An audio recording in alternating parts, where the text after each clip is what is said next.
This already looks way smoother than the other one. And I'm getting zero issues on my end. Woohoo! Yeah, I'm seeing a perfectly smooth, not buffering in the slightest kind of. Ah, fuck, good. yes. That's what I'm getting at. It's good. We're good. All right. Do a quick sound test. It's gonna be weird for you to listen to yourself, but see if there's a way you can just make sure that our audio levels are about the same. Well, actually, we'll wait into let's get into a game and let's test it in a game because there's not really any game audio that's going on right now. Alright, so you want me to make sure that what's coming through the stream is also decent to listen to. Alright, I can attempt that, sure.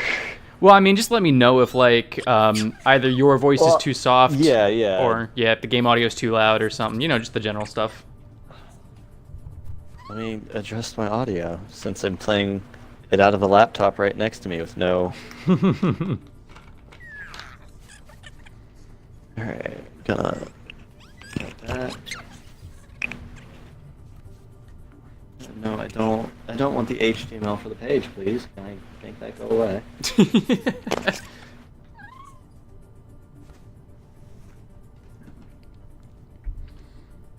I'm actually going to unplug... No, never mind, because I do need to know what I sound like. Yeah. Whatever, fuck it. While I'm tooling around, you're now group leader. Alright, I'll take us into a game real quick. While I'm tooling around, you're now group leader. Alright, I'll take us into a game real quick. Traveling to Dorado. I sound as good as I thought I would, and it is catching my laptop at audio, but I mean, that's fine other for than now. that, we appear to be on level with each other. That's good. Prepare your defenses. Select your hero. Actually, we're defending.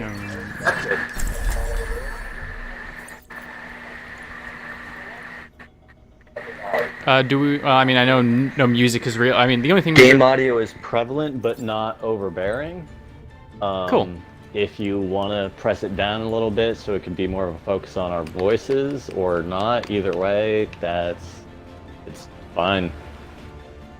All right. Yeah, I took it down a little bit. Hopefully that doesn't make it too low.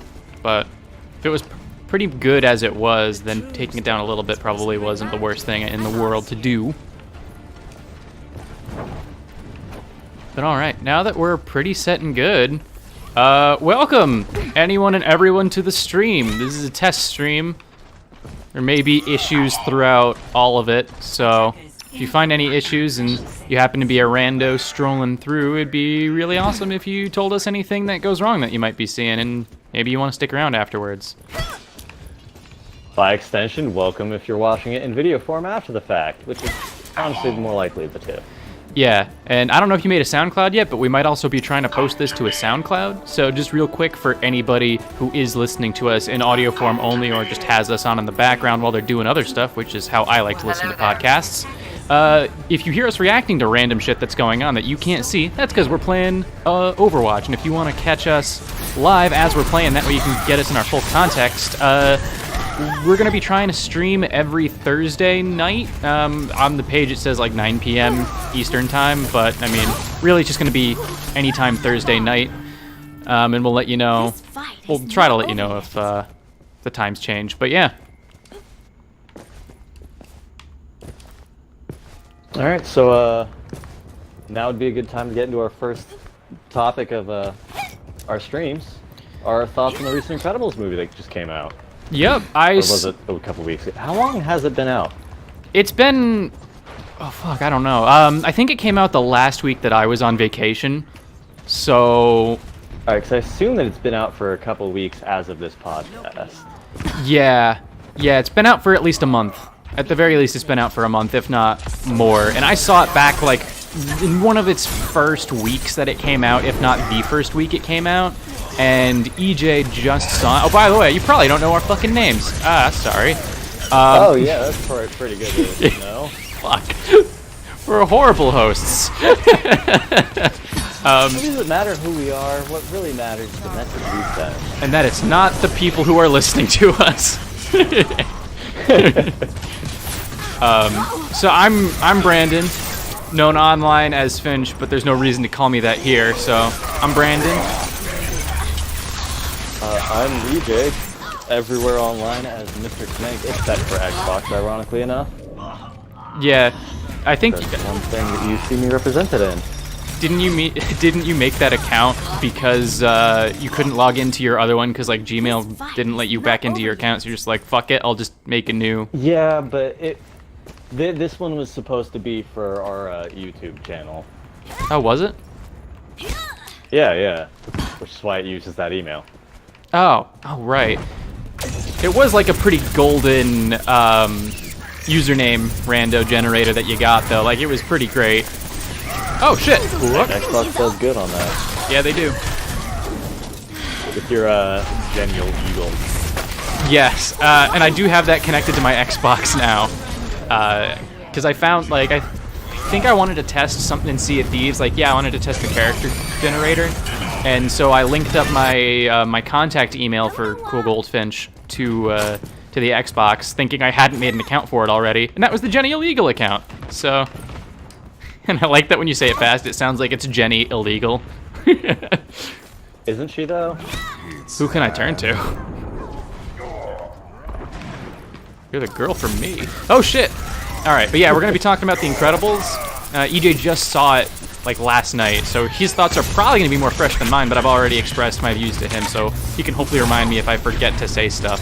But, if you haven't seen it and you do care about spoilers, then this definitely will not be for you, as we are going to get very detailed in our description. Oh, yes. I mean, as detailed as we can be for what we remember. But yeah. Everyone is counting on me. it's going to be an in-depth analysis on our thoughts and feelings about the movie. Yeah. Yeah, and just, I'll put mine out there real quick first, since you already know how I feel. I'll just, do a little overview to catch everybody else up to speed. The way I thought about the movie was, I liked it. I thought it was a good movie. It was a fun, enjoyable experience, but I don't think it was that great of a movie. Definitely good, nowhere near close to bad, but like, my opinions on it immediately after seeing it were like in stark contrast to like plenty of other people's opinions on it after they had seen it, and there was just so much praise coming from people online, and that honestly shocked me. I didn't think it was good enough to deserve the online praise that you've probably also been seeing for it, and just for general reasons of like character growth not being as good as it could be. Bob Parr is really the only one, in my opinion, that grows as a character throughout the whole movie. And that's just a symptom of them not doing any kind of time skip in between the first movie and this one, because they're pretty much completed characters at the end of the first one. There's like... Well, yeah, go ahead. I wouldn't say that he's grown much. Like, I know that part of your thing is that they just sort of rehashed the arcs in a way. And I don't think he was the same character that he was in the last one, so much as he's a completely different character than he was at all. Like, even in the first movie, when he first got the contract with Syndrome to go fight the Omnidroid or whatever it was called, even when he was out of weight, he was still very much a constant hero.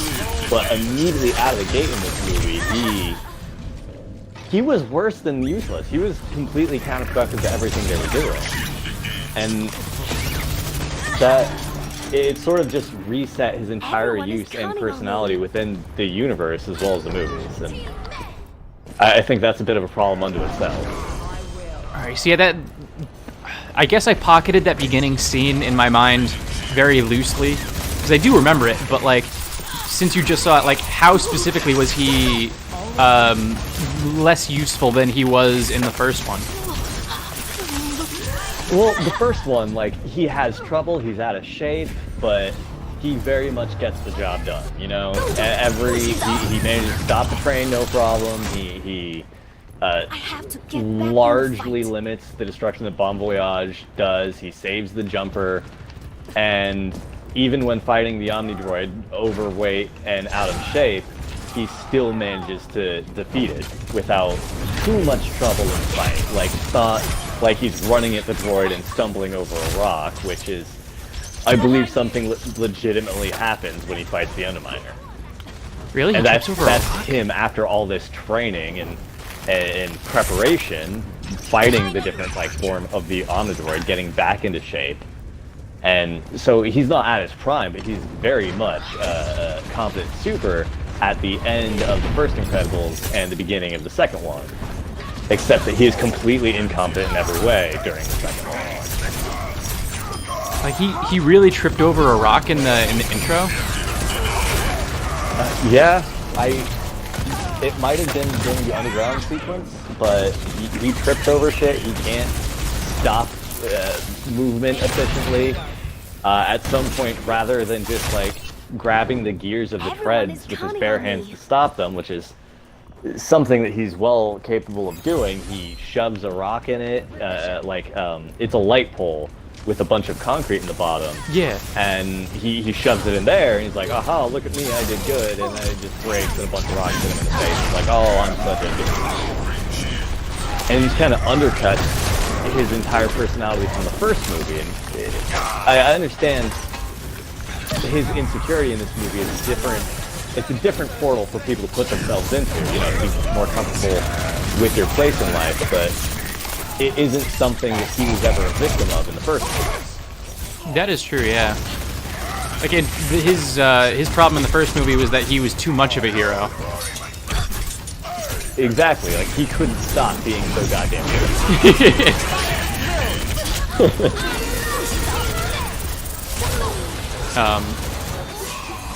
What was that discussion like sidebarred off of? I forget. I did, yeah, you started to talk about,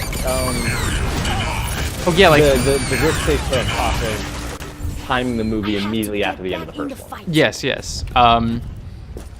And yeah, I didn't think about how many more mistakes he made in the beginning of this one than he did in too much of the last one, because he still made mistakes in the last one, but these are very different mistakes that he made. And I guess I can forgive them in that one, because like I said, I didn't notice it. Maybe I just didn't pocket the information the same. Maybe makes me want to go see the movie again, because I still have that AMC gift card that I can go see. Might choose that to go see again as one of the movies that I get to go see.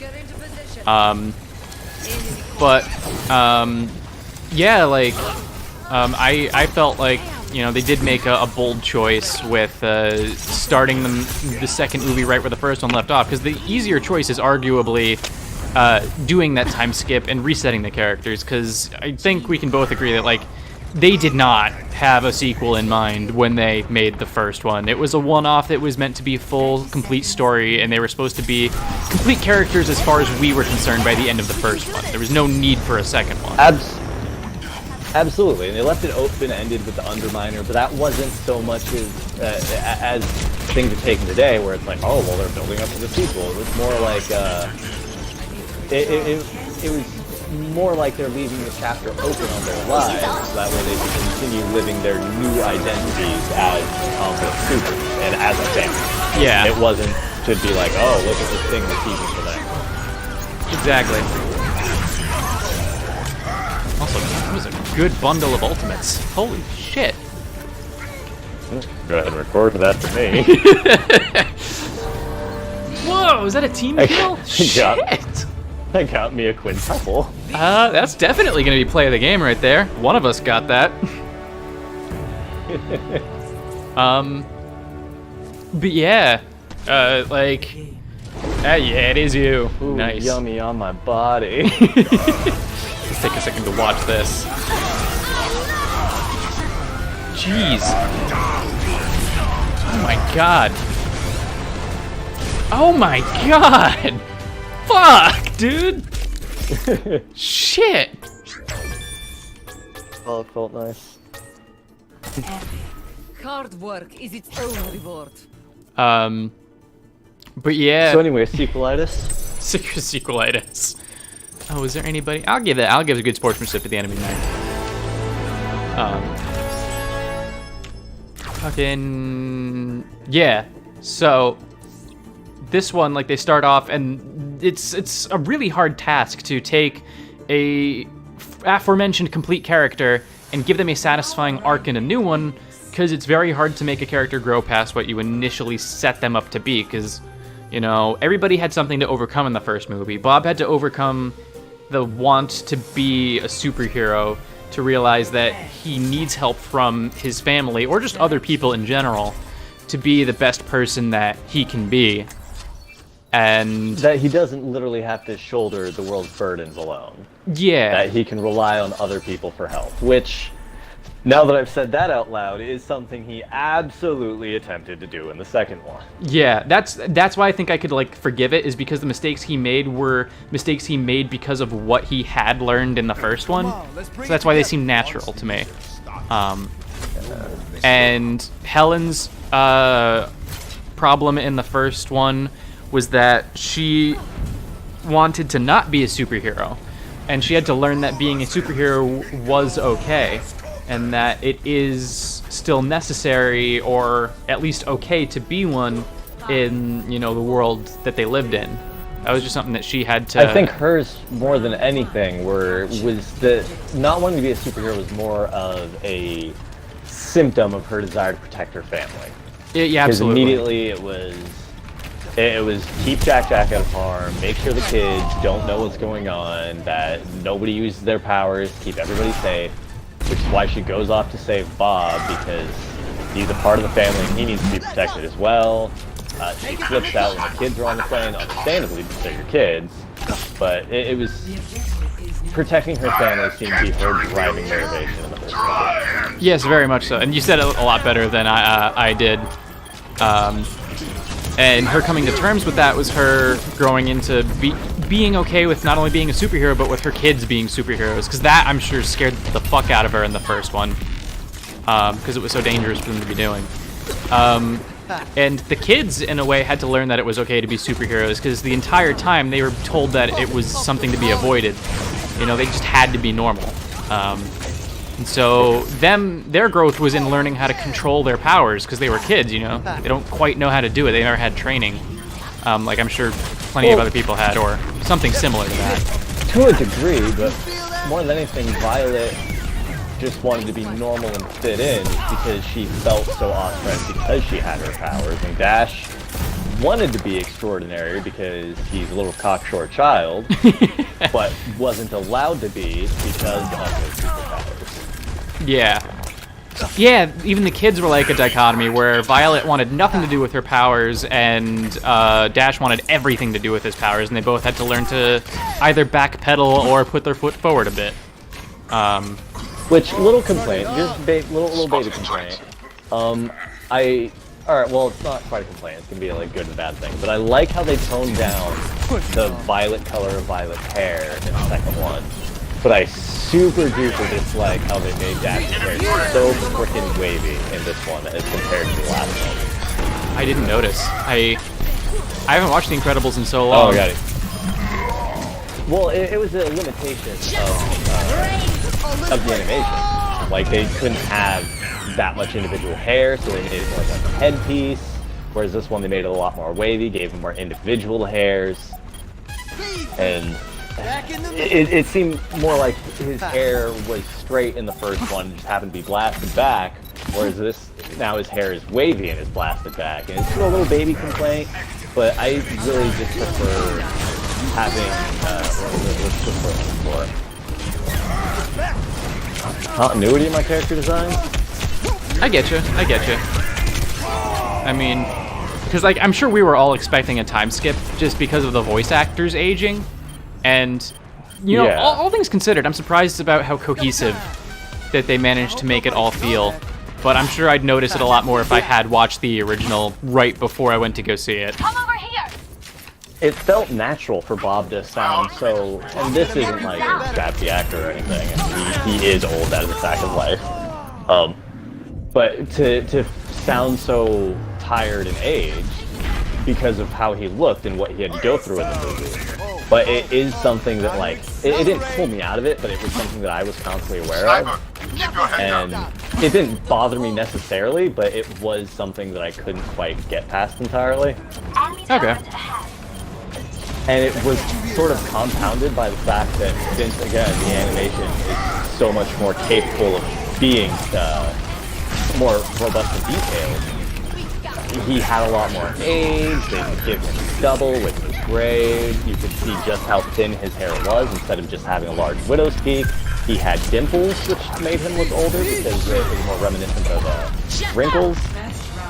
And I mean, it all fit very well with what he was doing and his voice, but because it's a direct continuation of the last one, he's in his mid to late 50s, it didn't look quite natural for how in shape he looked at the end of the last one. That makes a lot of sense. You know, this is gonna be a really interesting movie to, like, when it comes out on DVD, to, like, watch back to back first and second one, because there are probably a lot of things like that where it's like it really feels like it makes sense because it is 15 years later. We've had that same amount of time that the actors have had, and like you said, that I definitely recognized that in the theater as well, is that Bob definitely seemed 15 years older, but like it's because of the real life time difference that I didn't feel like it was a big deal. But watching them back to back outside of that context, that might actually present a continuital problem. Yeah. I mean, it was just like little things like that, like Violet's eyes were extra puffy, I'm sure because like teenage angst and not sleeping or whatever, but she looked kind of unhealthy, to be honest. If you want to talk about unhealthy, I mean, this is incredible. Oh god, yeah, sure, spruce, whatever, but come on, how did she gain so much weight in 15 minutes? They made her ass thick. Oh my god, her thighs are so fucking enormous. You could chop it off at the knee and at the hip and it'd be more than her whole torso. You really fucking could. Like, yay for everybody who's ready to jerk off, but also it's not that kind of theater. Right? For all the little boys who are reaching their like adolescent awakening during The Incredibles, now to see her as a grown woman, great for them, but it's just uncomfortable for me, man. Understandable. I heard, like, I don't know if this story's true, but I heard that there was a family that went to go see the movie, and they brought their like really young kids, and one of them happened to be a daughter, and the dad had the daughter in his lap during the movie, and he got a little turned on by Mrs. Incredible and decided it wasn't a good idea to remove his daughter from his lap during that, and police had to be called. Like I said, don't know if that actually happened, but like, it sounds horrible. See, and here I was thinking, like, good on me. Like, our first stream, I'm keeping my filter intact, and you bring up the story, I'm like, oh god, the little boy starts jerking off in the theater. No. Worse, though. Much worse. That's not a pleasant thing.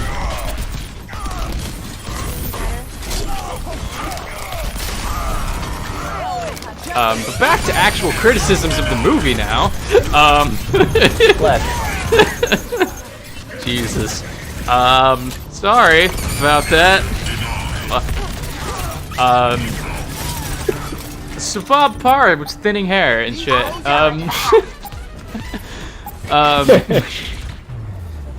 Oh shit, did we win?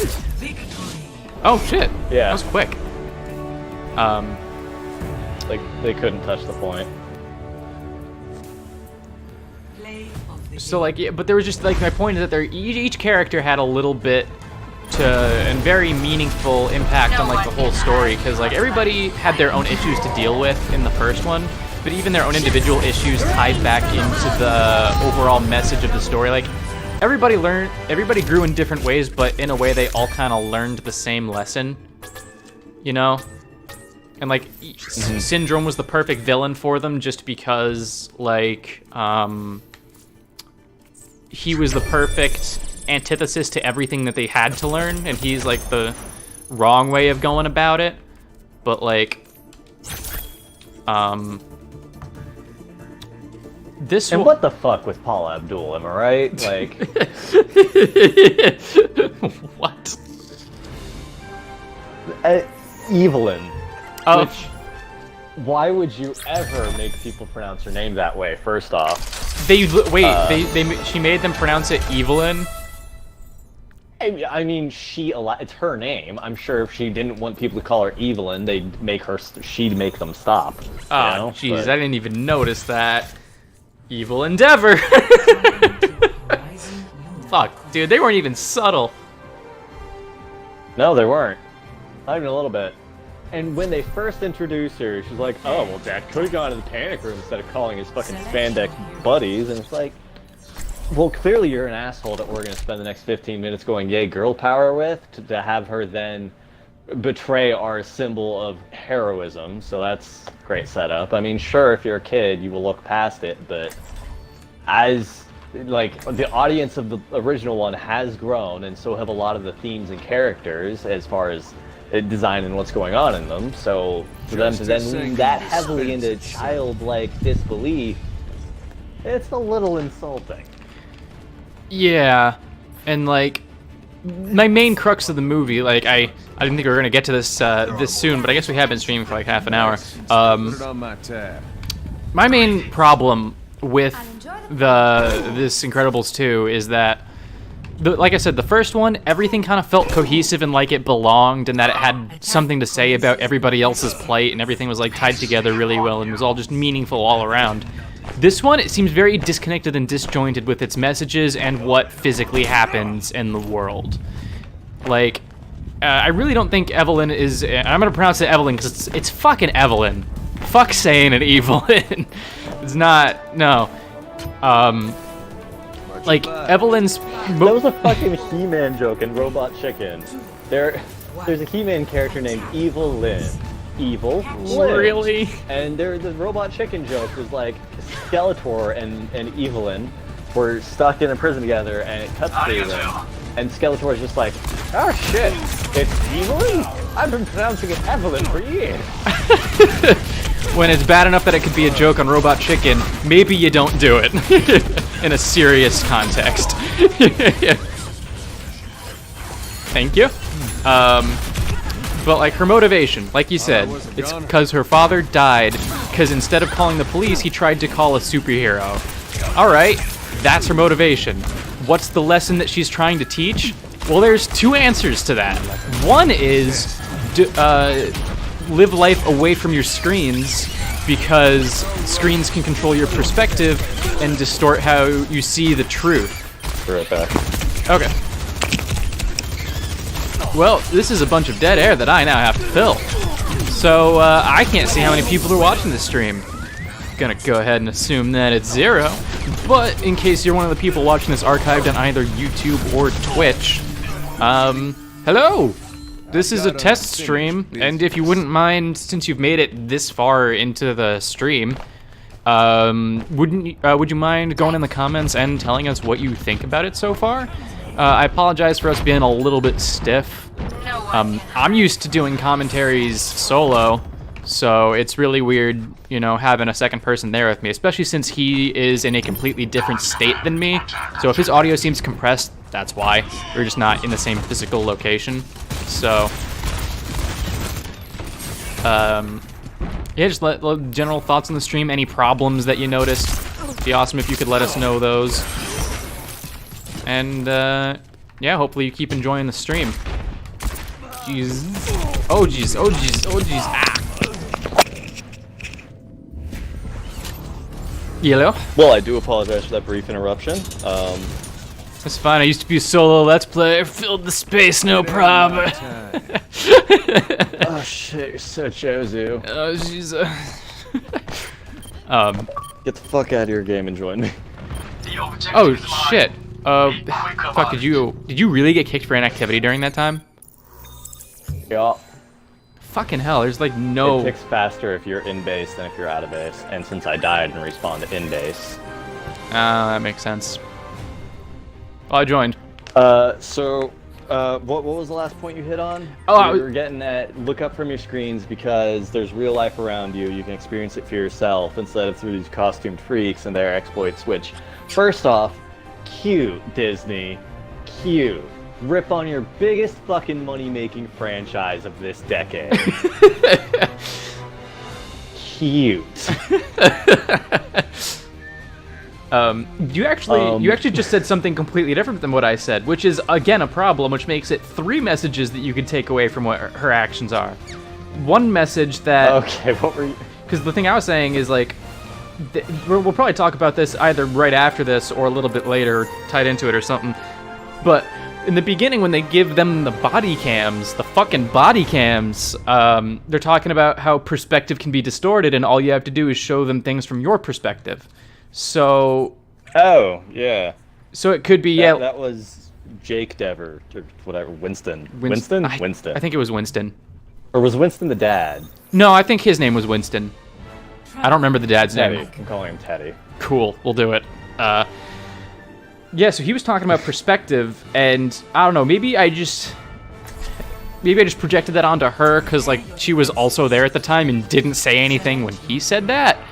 But like fucking that what you said was one of them where it's like live life, experience it for yourself instead of through your heroes. Mine could be interpreted where it's like they can distort your perspective beyond a reasonable measure. Who do we need? Let's see.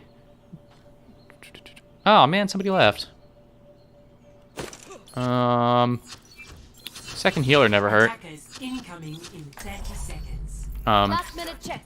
Everyone squared away? And then there was a third one. There was a third way you could interpret what she was doing. Oh yeah, she was her goal, her fucking goal was to make sure superheroes remained illegal and were made illegal forever because she held a vendetta against them for what she blames them for murdering her father despite her father making a choice. And like it's fine that her logic is flawed for that, but like how does wanting superheroes to be illegal mesh in any way with the message of look away from your TV screen? Those are not jointed together at all. And then combine that with the lessons that the family has to learn, which has nothing to do with learning how to portray perspective or has anything to do with living their life. Like they are the ones living their life. Like what? How does that tie into the villain at all? I can kind of forgive that as Screenslaver, which dumbass name. This is the '60s. We don't have anything more advanced than a fucking cathode ray system that you can only play Missile Command on with a turn dial at that point. Yeah, that's another quick thing I just wanted to point out was that this movie forgot that it was in the '60s. Like The Incredibles, sure. You know, superheroes have weird, wacky stuff all the time. Edna is an eccentric billionaire and a super genius. Yes. Sure, I'll forgive those. Yes. But for Screenslaver's name to mean anything to the people that he's trying to induce this fear into, they have to understand the roots of the name, you know? Yeah. And that's just fundamentally not the case. Absolutely. At least it shouldn't be, or else what the hell? But yeah, this movie totally forgot that it was set in the 60s, and it's something I didn't realize until after the theater, because again, like, it's just... I don't know. Because, like, would you say that it was, like, around the 40s when Bob and Elastigirl were, you know, superheroing in the beginning of the first movie? Like, it was the 40s, and then 20 years passed, and then it was... Yeah, the 40s and the late 30s, the golden age of superheroes, right before the silver age of the 70s. Oh my god, it's comics. I get it now.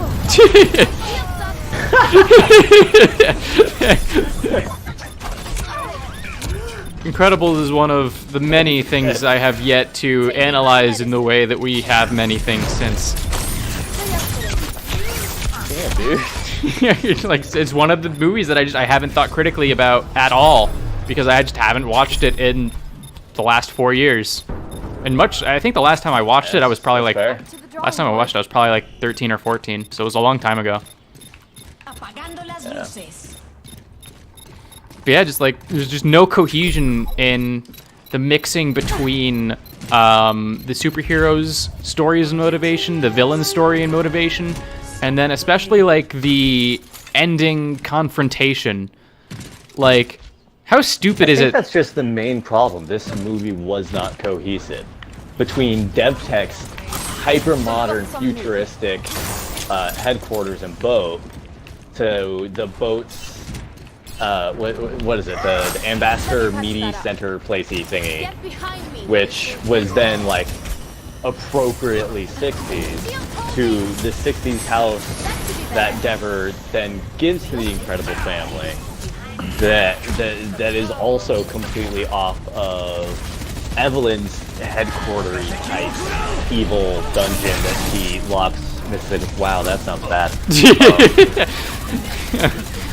That she uses Helen.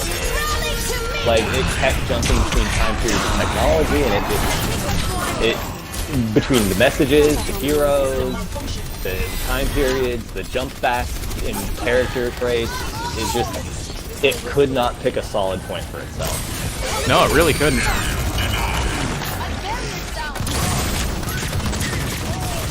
And that's totally right. Like, And I think pretty much all of my complaints can be traced back to that. yeah, like now that you mention it, like yeah, this movie just was not cohesive, and I think it just stems from the problem that the original was never meant to have a sequel, and the only way to remedy that problem is a time skip, which they decided to not do. Shield taking damage. I mean, quite honestly, my favorite person in the family is Dash, because he didn't do anything. He didn't grow, he didn't learn, he just ran around all fast with just a kind of little shitbag the whole time. Kind of just like the same he was in the first one. Yeah, except he wasn't trying to make a point with himself. He's like, oh, same way as saying nobody, or whatever. It was just very much, he was having fun as a kid. Yeah. And like, just to point out to everybody who might be thinking, well, no, there was character growth. Bob is really the only one who kind of got character growth, because like, he learned that being a family man is just as good as being a superhero.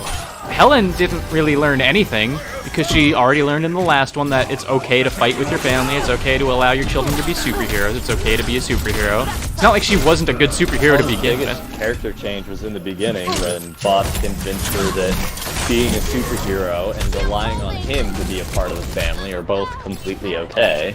And that was pretty much the only bigger growth she did. Yeah, And it wasn't even growth. It was just like, alright, I guess I'll go have my own career. yeah, pretty much. The kids didn't grow, like you said. Dash really didn't do anything in the movie, which is kind of funny. People might be tricked into thinking that Violet got growth, but really she was just a teenager. She went through teenage emotional states where it's like angry at your dad. She just went through like the standard teenage thing. It didn't make her a different person. She just went through different moods and phases of how she felt about things. Like, oh geez. And even the movie really spelled that out when she was throwing a fit at some point and yelling and ran upstairs, and Dash is just sitting there at the table and is like, is she going through adolescence? Drawing board. Yeah, pretty much. That really was spelled out. And Jack can't have gone through any change because he's a baby. The only change he went through is, oh, he has powers Jack's now. not even a baby. He's a fucking babe machina. That is very true. I mean, one thing I did enjoy though is that he was the chaotic force. Babies are dumb. And I mean, I enjoyed it. He was a fun character to watch. But like, babies are dumb. He was incredibly intelligent, knew exactly what was going on at any given time, and exactly what to do for himself to benefit his needs. Babies don't know that shit. It's like, baby, don't eat this knife. The baby can eat that knife. The baby doesn't understand that it needs to not eat the knife to survive. Baby, don't stick that fork in that outlet. Giving you an And there goes all your main characters. Honestly, my favorite character in the film was a side character, Void, and that's just because I thought she was hot. I mean, to be fair, I also thought she had super cool powers, but... Oh, yeah, that was really neat. But like, they tried really hard to make her head of B, and ready for more. even talking about it last night, I was just like, it was super distracting to me because her head was so flat up top. It's like, where's her skull cap? What is with her brain? Where does it fit?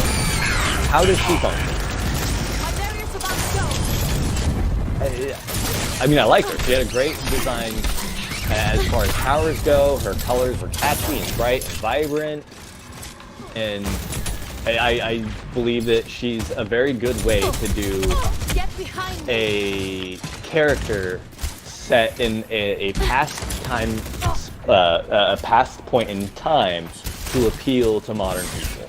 Like, I feel that she accomplished that very well because superheroes, by their very nature, are designed to be bright and colorful and expressive and unique. And with such a large push in society for that to be the norm currently, I feel like she's the best way to express that in film without making a statement. Yeah, you're probably right. And so I really enjoyed that. It's just that she had a dumb-looking head. Yeah, and honestly, she got more growth than most of the characters did in that movie. Like, her saving Mrs. Incredible was a huge moment for her, and I was actually super happy when that happened. And it was really cool, except for that she was super competent and a really great hero using her powers when she was under mind control, but could not do it herself. Well, I actually argue that's pretty... It's actually good character writing, just because, like... that kind of shows that she is capable of doing everything that she wants to do. It's just that her self-confidence is so low that she doesn't think that she can, and she doesn't think that. And a lot of people, including me and you probably, well, I don't know about you, but definitely me, think that way sometimes. Where it's just like, I'm not fucking good enough to do that. My big plus is that she was never, she never used her powers or wasn't confident about herself before she got hypnotized. Her only question is like, oh, Miss Incredible, you're Elastigirl, you're my big hero.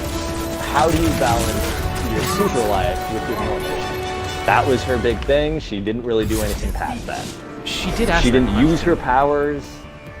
She didn't use her powers. She wasn't in combat.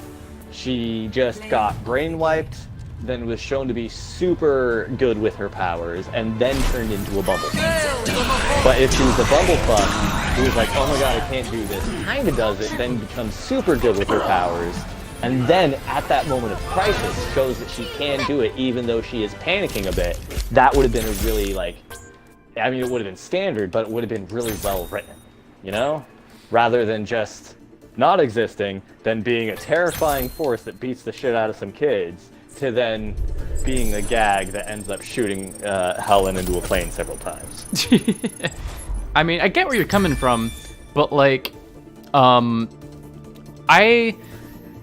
maybe I'm remembering it wrong, but like everything that I read into her character as, it's because I read into it. You know, I'm not saying that you didn't, but like, everything that I said about her, I feel is true because like even though it wasn't said explicitly, her body language the first time she met Helen was it read very much like, I can't believe I'm here doing this. Maybe I was projecting the way I see myself onto her, because the way that like she displayed her powers, she was very competent in displaying her powers to Helen, but like after like she catches the can or whatever it was that she, you know, voided through the void and caught again, like, was it am I remembering it wrong, or was like she super shy about it after she did it, or like just like, oh my god, I can't believe I just actually did that correctly or something like that, or she had a surprised and or shy look after she did that?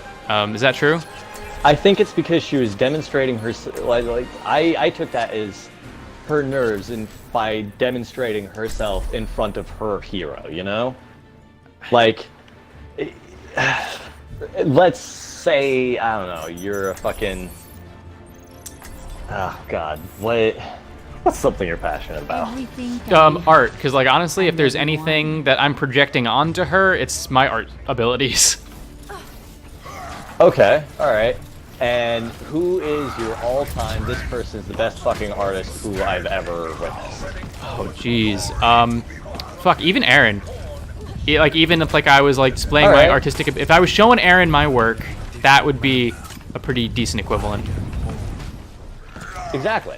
So it's you displaying your craft in front of your hero. You could be entirely competent and an amazing artist. You may even be better than Aaron. However, because you are doing something in front of someone you've looked up to and idolized, it's going to be more nerve-wracking, you know? True. And you can perform different under pressure than you could in front of somebody who means something to you. Like, those are two different situations. And so I understood that as her finally getting to meet and interact with her idol and displaying what she can do that was inspired by the person she's with. That's how I walked away from that scene. Okay, I can totally see that. And I think it's interesting how different we're reading this, just because of our personal experiences and personal views, probably. Also, just a quick second, I didn't know that the Symmetra patch was live. I can be invisible forever. Or not Symmetra, Really? Sombra. Yeah, Sombra patch is live. I'm invisible forever. Oh, alrighty then. That's awesome. But like, That explains why I've seen so many Sombras. yeah, like I totally see where you're coming from, and that 100% makes sense. And without any way of seeing what Void is like with her powers outside of being around Helen, there's no way to know for sure which of one of us is objectively correct. But the way that I viewed it, with my personal biases and everything included, was it was very, very much so getting into my craft of art, because people who, whoa, that was a frame rate drop for me on console too. Don't think that was too weird. But like for me, I'm in art school right now. I'm like about 6 months away from graduating, and I'm in a very stressful time where I'm in a class that determines whether I pass or fail, and my school is closing at the end of this year. So it's an all or nothing game for me right now. Whether I pass or fail. Like, I need to pass. If I don't pass, I probably am not going to graduate from college. And I've spent 4 years on it, so it's a big moment. High stress. And I know I'm decent at art. Like, I know I'm decent.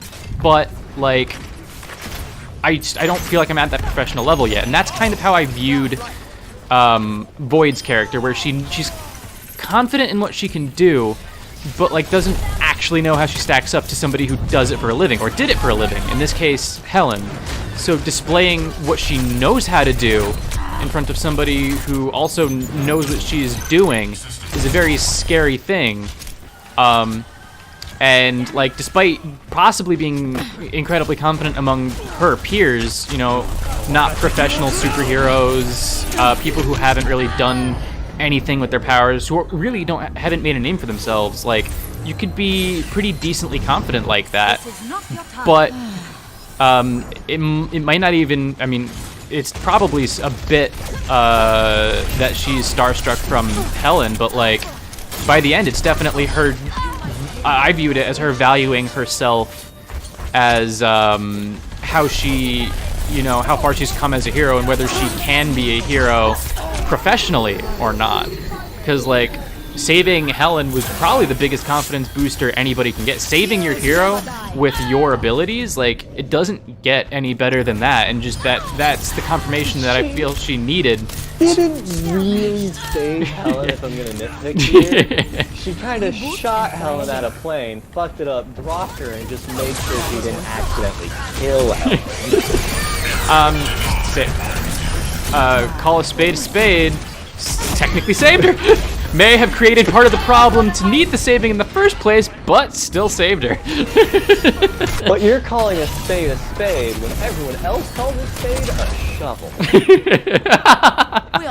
And that's the thing, is like, they're both correct, you know? A spade is a spade, and a spade is a shovel. And it's just different ways of viewing it. So I totally get why you view it the way you do. And I just hope I was coherent in explaining it the way I felt Absolutely. And I think that speaks to what Void serves as a character in the movie. She's a B character, there isn't a whole lot of development, there's not a whole lot of growth. My main point that I was trying to make was that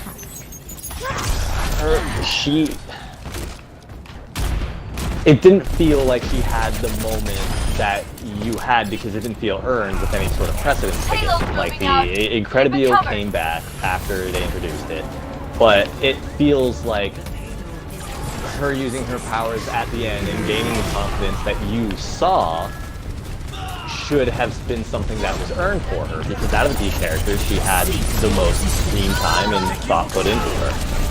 However, it's very apparent that and especially after this talk, that she seems to be more as an audience member. She is for the audience, as representative of a new generation of heroes coming together, you know? That makes a lot of That's sense. essentially what those people were. They were the new generation. They got to see these old stars, and she represents the people going into these places to then work alongside the people who they've essentially looked up to in whatever it is they want to. She's the audience self-insert, essentially, which is why she has vague personality traits, she kind of gets her things across, and she doesn't really do anything to avoid alienating anybody who's projected themselves into her. That makes a lot of sense. And it makes a lot of sense as to why I liked her immediately as well, because she was supposed to identify with the audience. And honestly, I don't think that's a bad thing. In fact, I think that movie kind of needed more of it, if anything. I agree. I wish that JonTron got more character development, to be honest. JonTron? Yeah, dude, fucking Screech. As soon as I saw him, I was like, oh shit, John. Oh, I need to see that movie again now. Because I think I know who you're talking about, but I don't quite remember his face. He was the flighty owl man. Oh, him! Because he looks like the ukulele bee that JonTron either did or was supposed to voice or whatever. And so he looks just enough like it for me to just immediately see JonTron. Okay, that makes a lot of sense, because I don't know the character that John was supposed to voice in Ukulele. I don't know what that character looked like. It apparently was in like the first 30 seconds of screen time or whatever, I don't know. Yeah. But then he had to get all political, and then people were like, I don't want JonTron in my game. Yeah, that could have been what happened. That absolutely could have been it. Regardless, I like Screech, but I gotta say, my favorite character, hands down, was Trash Bandit. Trash Bandit? Yeah, Trash Bandit, who had the best scene in the movie. Fucking doing a straight up 1v1 in the middle of the night with Jack. Oh! Yeah, that was a very enjoyable scene. That was a very purely enjoyable scene, which is beautiful. There are few and far in between scenes that are there just like for pure enjoyment, and that was probably the best one. There was It was beautiful. Yep, 100%. Like, I honestly hope that Trash Bandit is featured in Pixar's next like short before one of their movies. That'd be adorable. I wouldn't put it past them too, because like they had a very artsy short in front of this one, so it'd be like them. Yeah, that made me sad. I didn't really like it. It took me until they literally stopped with the metaphor to realize, oh, that's the mother. I don't know what this says about me, but I like the short. I thought it was very meaningful and very well done. I agree, but it was really sad and it made me depressed, and I don't like it. It was very sad. It was so fucking sad.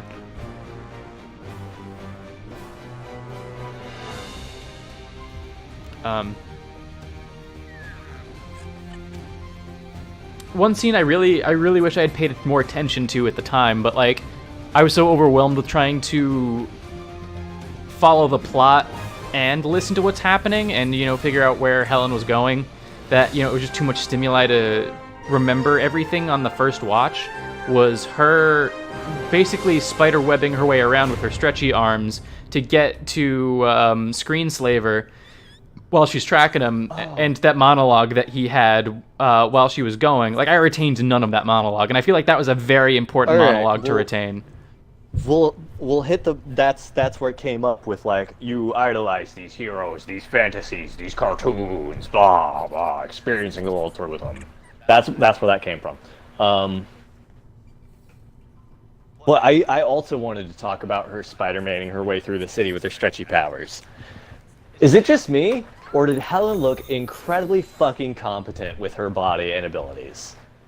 She hasn't superheroed since she had 2 children and has been only doing it for like a week tops on that island. And all of a sudden, she can slingshot an electric motorcycle in the 60s with 2 independent engines to make sure that she isn't dragging her knees on the ground that apparently suction cup to her feet. And she's Spider-Man. She can transform to a whole bunch of different shapes that would have really come in handy in the first movie. And I feel like she got way too good over no time at all for being as out of practice as Bob, with arguably a more robust and difficult power set. Not even arguably, Bob just hits it. I lied. With a more Bob is the thing. and difficult power set. Bob is the thing. Yeah, no, I cannot argue against that. Like, she was very noticeably out of the practice in the first one too. They made a point to show how she was like surprised that she was managing to get through as good as she did. And they definitely like simplified her character a bit in that way, where she's just good, because like she's always been good, but like this one she was really good. And you know, she did lose a little bit of depth like that, but that fucking motorcycle was so awesome that I forgive it on the basis of that solely, and I was so sad to see it be destroyed so early when it was the coolest fucking toolset. Motorcycle. It had no combustible fuel on board. How did it explode?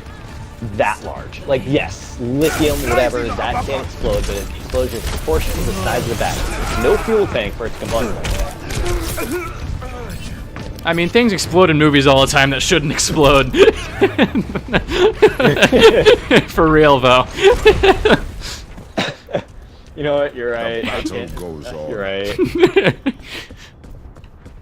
Like, that's just a movie and TV thing, man. Like, so many cars fucking explode and so many barrels explode. Like, if you shoot a barrel full of oil, it's not gonna explode. It's just cool. This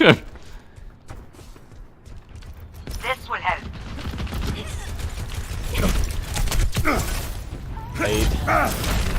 Still, it bugs me. I mean, no reason why it shouldn't. Just because everything does it doesn't mean it shouldn't bug you. But, another thing that kind of irritated me a little bit was Helen It'll take more than that. was too cookie cutter in the girl power message. I appreciate a strong female lead, and I appreciate that they focused on her in the movie. But it felt disingenuous because of how perfect she was. Looks like that was. It felt like it was specifically to grab eyes and dollars because who she is and what she's doing, rather than like than just being genuinely women are just as good as, and in like many cases better than men at things, including the things that men are supposed to be better at in like fucking society. But because she's so perfect, had absolutely no flaws, and her only real problem was being outsmarted by another woman, it just didn't feel real, especially with Bob being a complete fucktard. Like, Bob was a dumbass. Yeah, like Samuel L. Jackson is great, because Samuel L. Jackson. I'm not But even close to done. I mean, every man in that movie was dumb, really dumb, Meteor strike. yeah. like super dumb, and it doesn't feel real to me. Yeah, like one of my complaints that I like feel just having her as a strong character without focusing so much on her lead and the other female leads in the movie, like just having them there without having that large disconnect between the capabilities of two people would be the best way to prove that people are just people. We're all equals and individuals at the same time. So it didn't feel natural. It didn't feel like it could have been the best representation of the thing it's trying to represent. That's fair. And now that you mention it, something interesting that they could have done was they could have shown how competent Helen was at first. Like with that first mission, that motorcycle. I mean, they might not have even had to have that much, because like we've already discussed that, like, you know, she doesn't go through any significant character change, and watching her do things is really only to follow the plot around Evelyn and to see cool shit happen. Like, truly, honestly, they could have. Oh my god. They could have intercut. Oh my god, is Helen just a plot device? I mean, possibly, but like what I was gonna say was something they could have done, totally realistically, is they could have intercut Bob's story, which is the more fulfilling story to see unfold, technically, because he does learn more lessons and grow more as a person. They could have intercut his actual learning and journey with Helen's awesomeness, and we still could have gotten some awesomeness, but the focus would have been on the character that was growing rather than the character that was staying the same. Alright, so like she would have also improved significantly, like off-screen, to mirror Bob's on-screen improvement. Is that kind of like what you're getting at?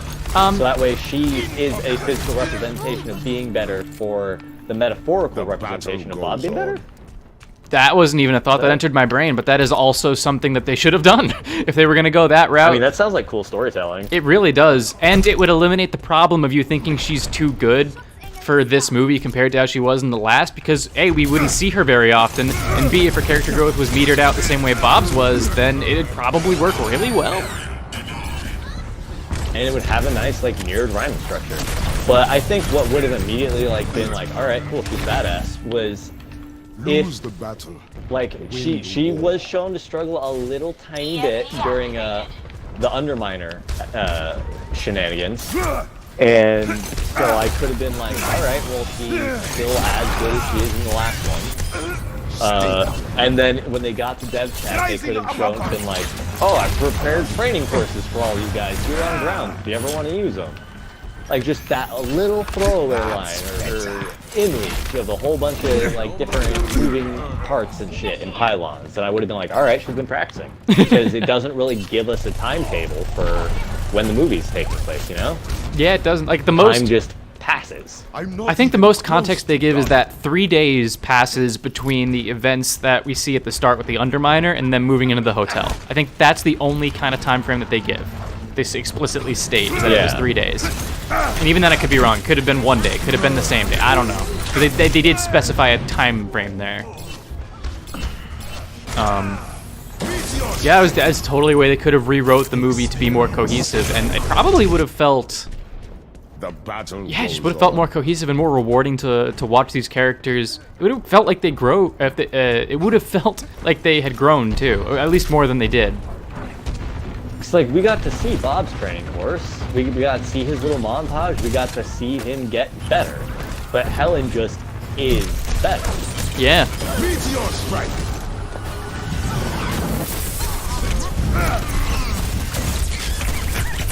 And like, so, this just popped into my head because of like the mirroring the first movie. Because I mean, really, essentially, what you'd want to do with a sequel to a franchise is follow a formula in a new way.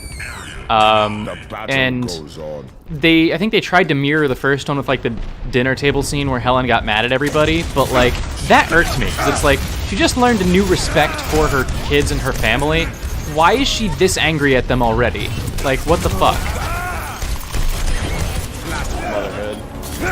I mean, yeah, kids are annoying, but like we didn't see them do anything too annoying. I mean, maybe it says more about me than it does about her in the movie, but I mean, that felt like a real mother based off of my life experience. I mean, true story. Mothers everywhere might be like, yeah, my kids are totally like that. But like, I don't know. That just felt like it was a forced thing. Actually, now that I'm thinking about it, even Violet was an immediate badass. And I really like her. Violet's a great character, but like, she was immediately amazing. What with throwing her fucking force fields as crazy ninja stars that could cut through solid steel. It really felt like there should have been a time skip, doesn't there? It doesn't help. It really doesn't help that we also don't know how much time has passed since, you know, the event where they killed Syndrome and the rally that day. We don't know how much time has passed. I mean, it couldn't have been more than a year because Violet is a girl and Tony is a boy, and we'd see more discrepancy between their pubescent growth.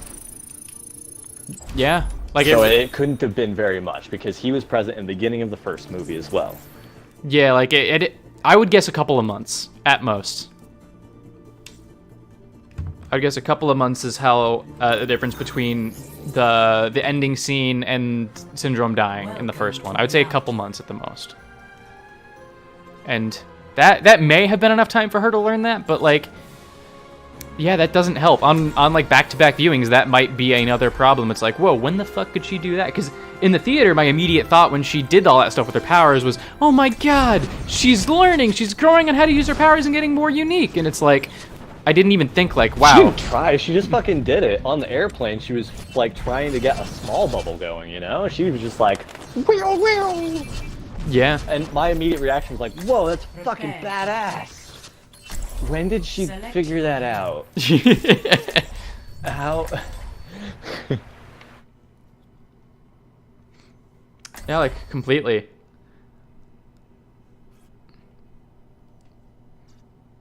I think Violet's my favorite character after Trash Bandit, though. Because she seemed the most human out of them. I related most to Bob, but if I relate to a character, it's probably in a very inhuman way, so... I mean, yeah, it's probably because she was written the most realistically, because she was just written as teenage girl. Yeah, she was just teenage girl. Yeah. It's just like, I think I was about to say this earlier, but then we got into another discussion. Like, I get why they didn't figure out how to beat Evelyn until the very end, because they didn't have all the information they needed. But like, when the way to beat the villain is take off the fucking glasses that aren't like fucking surgically glued to your face, which is what she should have done, or like made tighter straps or something. These are superheroes. They got all kinds of crazy powers. She had enough to perfectly fit them onto each individual super's head shape and size, including a special pair for Frozone to go over his visor that displayed it into the peripherals of his eyes, so that way he could better see it through his like snow glare slit. Which, now that I said it out loud, I never realized that was like a design characteristic of the suit. Yeah, that's really awesome. But point being, like, she designed them to fit every head, so why design them to be like, without, like you said, grafting into the eyeball? Yeah, like, why risk them falling off in combat? It's just, I mean, I know these can technically be considered nitpicks, but like, when the solution is that lame and that easy, it's like, it's really underwhelming. Yeah. Like, when we can fix the hero's problems better and more efficiently than the heroes, it disconnects you from the movie. Very true. Is an excellent teacher. Because, like, up until they took off the glasses, the reason, I assume the reason that they hadn't done so already was because the glasses were, like, literally grafted onto their face. Like, the way I imagined they'd have to take off the glasses is, you know the scene from Resident Evil 5 where you have to tear that thing out of Jill's chest to make her stop being evil?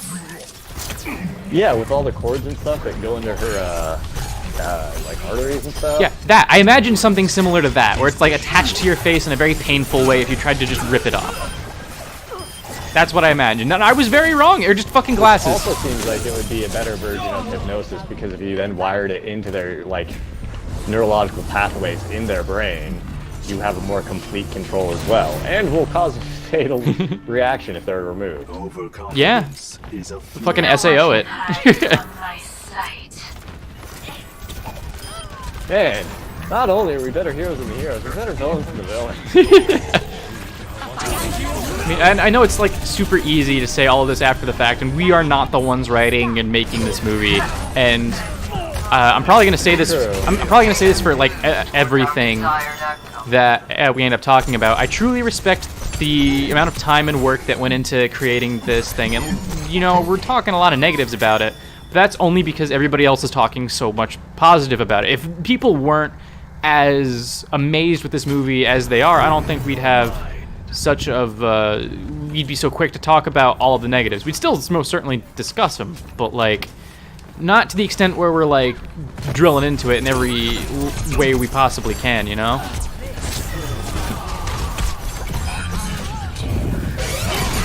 Oh jeez.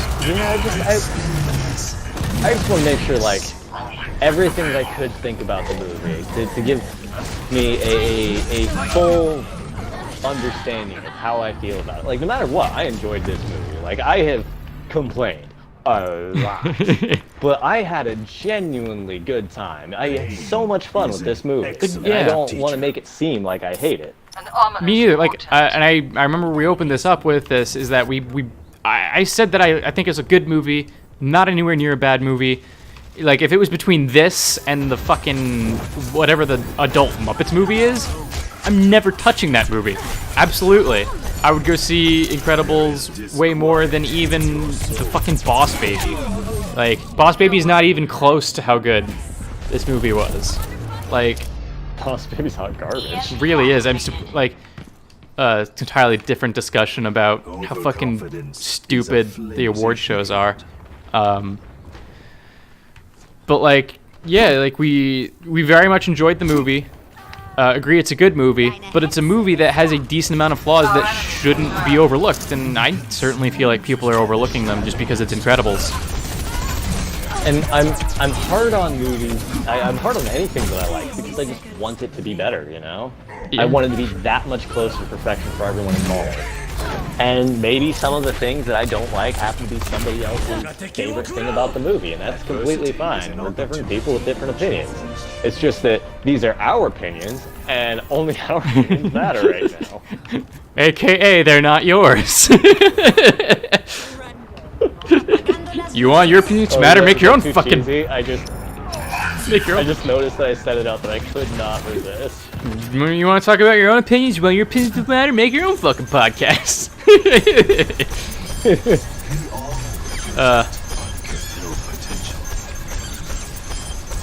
I am glad to know that I'm not the only one that feels this way about the movie.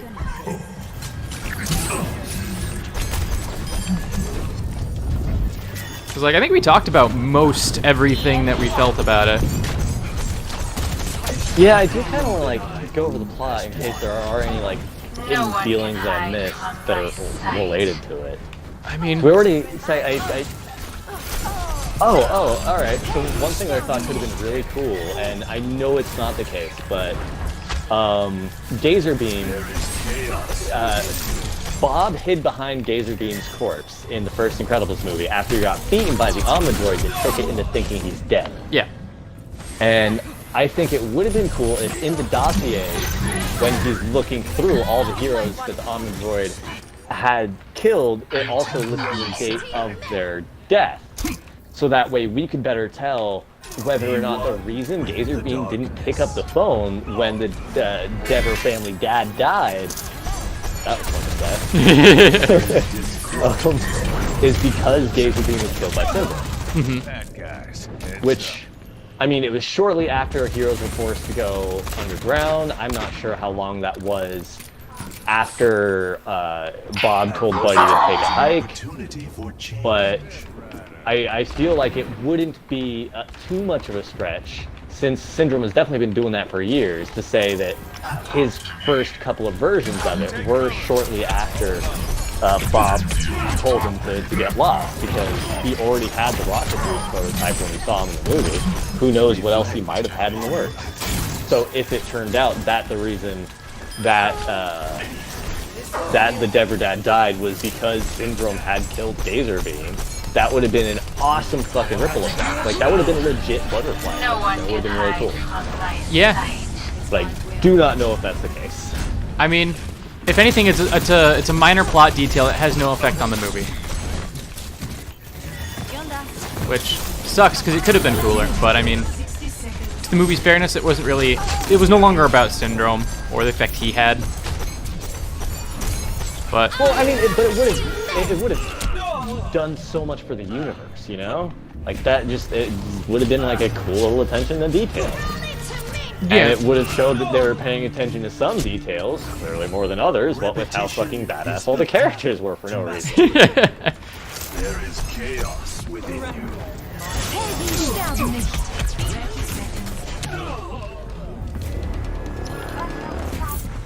Gale the Mahal. My servants never die.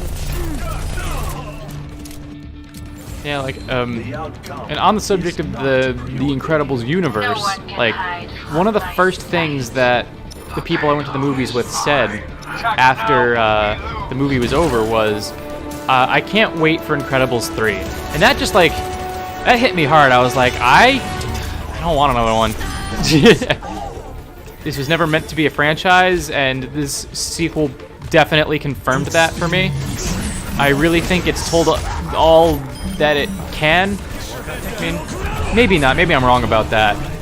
There's probably some good stories that could be told, but like, at this point, if this movie is indicative of the movie Pixar wants to tell within the Incredibles universe, I'm fine with no more Incredibles movies, because not that they wouldn't be good, but it's just like it's not something that I would necessarily need or want in my life. Like if it's confirmed like in like 4 years or something, and Incredibles 3 is coming out and it's like this summer Incredibles 3, I'd be like, I might see it.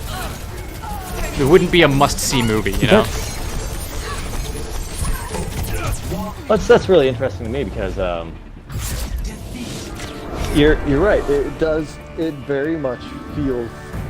I hate it. I hate it when movies set themselves up with the expectation that they're going to get a sequel. Especially Fantastic. That movie blew dicks. But like, there's something to be said for those movies. Even if they suck, most of the time, if they are successful and do get that second movie, it shows because they set themselves up for it and they're doing something with it. Now, it's not the case all the time. Many movies have absolutely flubbed their fucking setup with a completely different line for the sequel. But this movie, you're right, it just completely was not built to have a sequel, and it shows. Yeah. And if they are going to do a number 3, I believe that they should fucking spike the layup and go with a new generation of heroes. Totally. Fuck the Incredible Family. I love them. But with the advent of Void and even Dash and Violet, there should be a new, like, generation of heroes going into this. Because that's absolutely what these movies are anyway. They were supposed to be, like, coming together as a family and passing the torch to the younger generation through teamwork with the people you love, you know? Absolutely. So, if they are going to do it, move away from this family, you know? Like, they can still be in it, but don't have them be the focus. That way you can have a much richer and more unique story to tell. Absolutely, and without being so constrained by everything that we've talked about so far. Yeah, that would, honestly, I'd fix everything, because then you just have a completely new story to tell. And actually, if that's the direction they did go with the third one, I'd actually be super interested in that. Then if they flubbed that one, I'd be like, fuck, but, you know, can't win them all. And, like, that was one of the things I thought during the movie. I was like, or, like, after the movie, or, like, at some point I did think this. I'm like, I would have loved to see a movie about those 5 B characters, you know? With every death comes honor. Absolutely. With honor, and, like, redemption. that's the thing. Like, as soon as I saw the fight between Mind-Controlled Void and Violet, I thought, you could not have done this any better. The interaction between these two sets of powers are so incredibly interesting and compelling that it feels like they were not only meant to be, like, both, I mean, super people, but like they're kind of foils to each other. It is time to Because Void can get into Violet's bubbles, which are supposed to be complete protection from anything, and Violet can use her bubbles to fuck up Void, so it's like almost like a really cool built hero-villain dynamic between the two. So if they were to then have those two be not maybe not the main focus, but a focus for the next movie, then I think just on top of the personality dynamic, with Void being so bubbly and energetic and Violet being so teenager. I mean, clearly she'd still be a more reserved character to keep in line with her personality that's been set up this far. Hopefully. But just their personal dynamic could be so interesting to watch on screen that whatever story you end up telling through them could be equally compelling. Very true. Very true, and it's like they could actually age her up for that if they really wanted to. Absolutely. And it's not like age her up because, oh, I want to be able to jerk off, I want her to be legal. No, it's just literally that she has more chance to grow as a person, and it's interesting to see what Violet would be like as a young adult or an adult. This would have. Plus, they get to play with and develop the power sets more. Oh, yeah. She could have a ton of crazy Like, shit. maybe Violet could turn whatever's inside her force field invisible. So, like, you can see the force field, but not what's inside it, or something. Oh, that'd be neat. Or Void can, like, close her Void on something halfway through the portal and cut it in half. Oh, Not that'd sure be... why you need to do that if you're a hero, but... horror film 2019 confirmed. Like how would that be like in like halfway through an Incredibles movie? She just like cuts somebody in half, realistic blood and gore spills out, and just like it stills on that for like 5 minutes. Like super stylized angular organs start fucking spilling everywhere.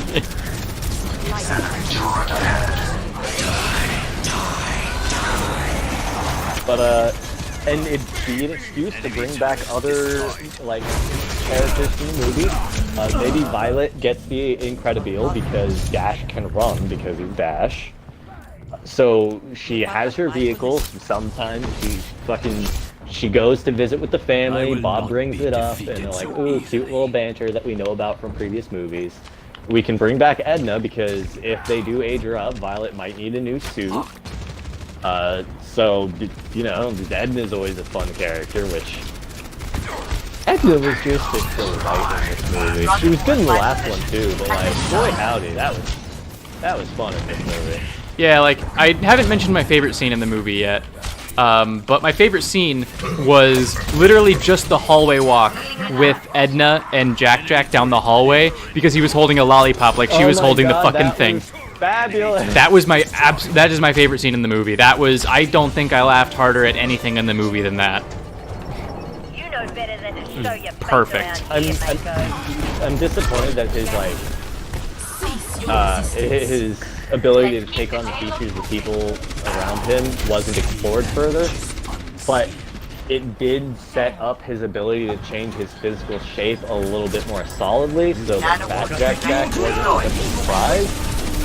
So I could give it a pass. I just think it would have been neat if, like, all of a sudden there were 2 Dashes, and then one starts laughing and poops its pants. And then Dash punches the confused person in the face.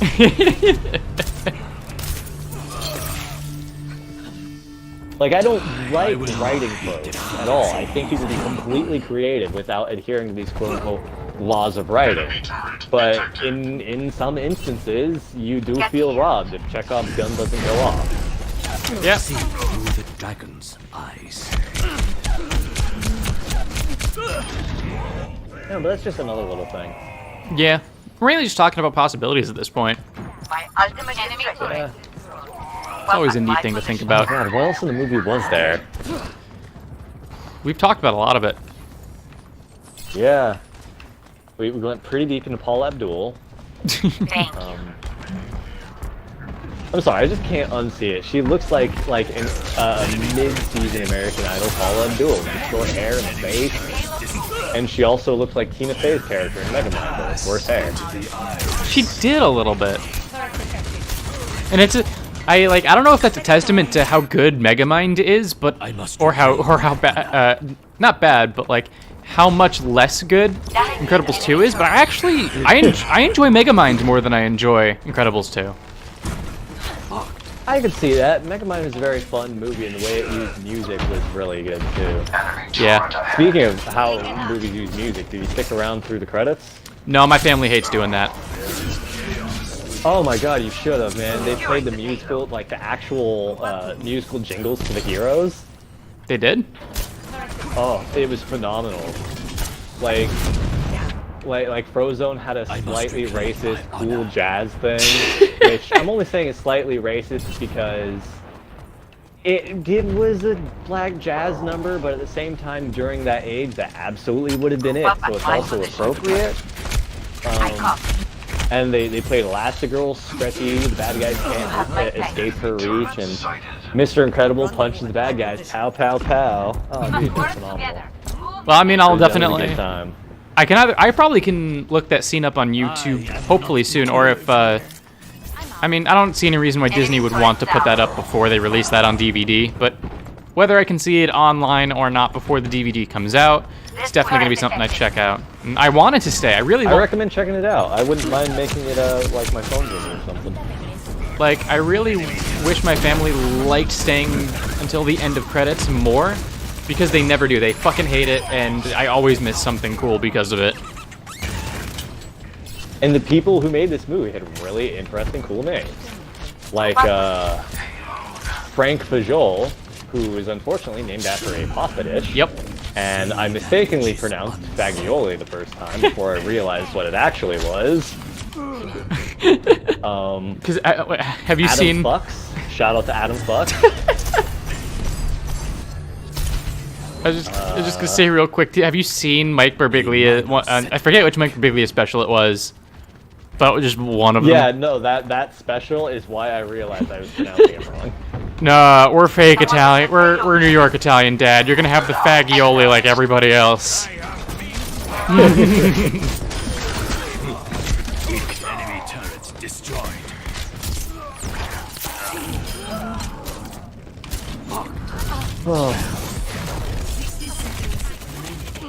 Falling behind. Yeah, like, one thing, because that's actually one thing I super loved from the original Incredibles. Like, when I was a kid, I watched that movie so much because my mom had one of those vans where it could play DVDs for your kids in the car. It had one of those, like, drop-down TVs.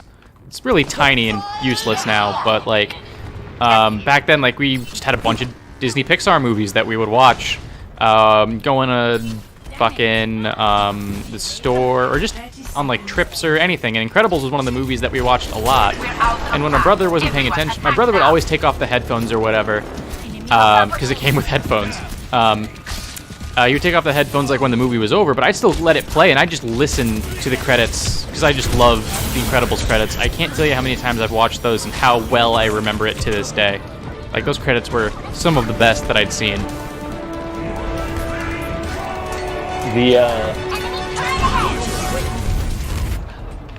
But I'm just thinking about, like, little details. Like in the animated short at the end, how the family's all together and the dad's wearing a little sweater with a Canadian leaf. You're like, oh, they're a Canadian family. That makes a lot of sense. Like, that was cute. That was a nice little detail that, like, wasn't explicitly stated. And it made me think about the heroes who were with their respective ambassadors during the signing. And then I realized that if there are multinational ambassadors there to sign this bill, then that means heroes have been outlawed globally. And I think that would have been a very interesting thread to have explored to some extent. Like the global repercussions of everything that's going on. Like, yeah, Helen saved Madam Ambassador from whatever country. But, like, that's pretty much it between that and Captain Russia Man. Like, those are the only, like, multinational things going on. But I really think that, like, having that kind of multinational repercussions going on could have been not only a good parallel of the times, given the Cold War brewing, at least in our history, not necessarily in the Incredibles universe, but also, even today, because of how just crazy politics are at the moment. Yeah. Oh, that's fucking something we haven't discussed yet, is, like, I don't know when this movie was written, but it had way too many, like, current political situation. Whoa, geez, somebody's dying in my apartment. That's weird. But it just had, like, way too many, like, political, messages in the movie for me. Like, it's fine if you want to put political messages in whatever fucking movie. Usually gives it a lot of depth, but, like, these ones kind of felt heavy-handed. Like, there was like, what was it? Make supers heroes again, or something like that. That was way too close to Make America Great Again. Just as a slogan. Dude, I didn't even notice that. Like, that was just way too close. And then the body cam thing and the perspective thing of, like, showing their perspective. The body cam was another issue I had because, like, they just invented camera technology that could do color, like, 4 years from now in that timeline. And no microscopic cameras that can fit into a press badge, sure. And not only that, they transmit wirelessly. Fine, all right, that's cool. But meanwhile, they haven't sold that technology at an affordable rate to then completely revolutionize the face of the media industry as we know it during that time period. That didn't add up at all. No, it didn't, and it seemed But unnecessary. that really does kind of feel exactly like the body camera parallel. Yeah, like what even? Like it had to have been used for something in the movie, right? Like besides that statement. They did mention it when Helen was reviewing the footage after capturing the fake screenslaver. Yes. She noticed that her body camera feed, which is apparently closed circuit, which is impossible because it's the wireless feed from her suit. And you can't hack into a closed circuit unless you have a visible line, which you could see going somewhere else. And it's not like she had like a recorder or a hard drive on her body anywhere. That suit was tight as fuck, and the only thing. Yeah, there wasn't no room for anything, and that's that. Oh, the only boy. The only lumps that were in there were her luscious lady ones. I'm glad that the suit had a built-in bra, though. That was nice. That was good of them. Could you imagine if they High School of the Dead did that? Oh god. Wow, the more I'm thinking about this body camera thing, the more they really could have done without it, because the entire time I was looking at her suit, I just kept seeing that camera, and I'm like, that is just really distracting, and I don't like it. Yeah, like that's immediately, I remembered my initial thoughts when, it was basically the Chekhov's gun was fired on that particular detail, the body cam thing, where it's like they set it up, made a very, like, there's no way they could have avoided a political parallel. They had to have known that it was a political parallel, otherwise they're just tone deaf, and I don't expect them to make that kind of oversight. Absolutely, especially with the change in perception. Show people things from your point of view, which is half of the body cam cop argument. The other is to hold them accountable, yes, and both of those things are equally represented in the superheroes. So there's no way that they didn't know exactly how this was going to be portrayed when they were doing it. Yeah, and I feel like they put it in there because they wanted to make a political statement first, and it would be useful to the characters second, because like the payoff for it was her getting caught by Evelyn when she realized that, fucking closed circuit bullshit happened, like you just pointed out, is impossible. And it was just a plot device to get Helen into a bad situation with Evelyn, and then it was never mentioned again. It was barely useful as a plot device. They really could have just excised it from the plot, like, sure, you change perception, but you could have done it through an old-timey PR campaign where it's just heroes going out, walking around the streets, and doing fucking legwork, Mm-hmm. You don't have to stop a speeding train, just, like, get a kitty out of a tree. Also, just a side I hate to keep bringing up better movies being the first one, but it really is better. Yeah, and just a quick side note here, nothing related to the Incredibles discussion, but the guy who's in the hamster ball right now, he asked for healing when he had more than half of his health, so I purposefully looked him in the face, said hi, then went over and healed the diva, and did not heal him when he rolled right in front of my face. And I'm not going to heal him for the rest of the match. Just don't like people who fucking ask for healing when they don't need it. When there's one healer on the team and, like, you're a tank and you can survive. But yeah, like, just unnecessary. Fucking unnecessary.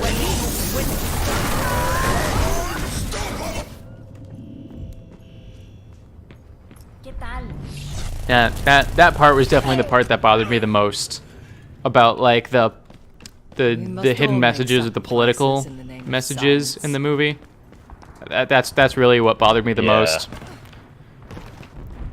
And then there was just another weird thing. It wasn't bad, but in fact, it was kind of necessary to keep the story engaging, but they even touched on it in the movie, was that a pizza delivery boy was almost able to completely defeat Helen after she's shown to be like a super badass with all kinds of crazy new shit she could do. Yeah, like he wasn't even a superhero, he was just a pizza boy. And Like, and the taser thing that made her not be able to Perhaps stretch a new anymore was really methodology is weird. required. Like, we can assume it was specifically designed for that, but then that raises a whole bunch of other questions. well, like it's a question that I had during the movie, especially at the end when it was shown that Evelyn was the one controlling people with like physically controlling them. How did she control that many people at once? That's like Why? I just assumed that she could pre-program messages or directives into her Dead yet. hypnotism readings. But when exposed to that specific form of hypnotism, you wouldn't be able to get further control until you were to then give them a new screen or something. Mm-hmm. All systems. Which may have been what was going on inside of the hero's goggles, but again, that's an assumption that we just can't make a solid state. We can't get a solid answer out of that with the information we were given. That's just a theory. I legit do want to see a film theory about this movie, because I have so many questions, but if one of them gets answered to a reasonable degree, I'd accept it. Also, Matt Pat's gonna be a dad. Oh, I vaguely We remember must all hearing make something about that. sacrifices Yeah. in the name of science. Oh well, Dad Pat aside. Oh my god, he can still fucking do that. Jesus Christ. His name is perfect. Got Matt Pat, Dad Pat, Cat Pat. What the fuck, dude? Like, Jesus. Pat. For if he gets a bat.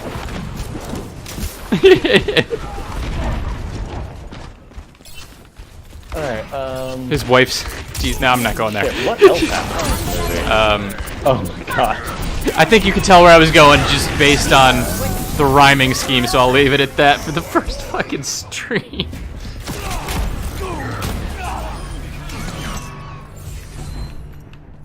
Anyway, go on with the serious thing you were about to say. Honey was great again. She was fun. Honey? Yeah, Honey, Frozen's wife. Oh, right. I'm really glad that they gave her a snarky line. If they went this entire movie without Yeah, giving her a snarky line, then I'd have been a little disappointed. Yeah.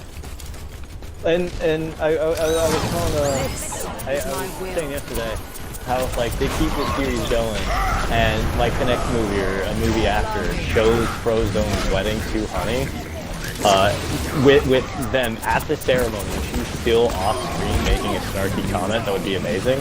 And we just later find out that Honey's superpower is to always be slightly out of your view.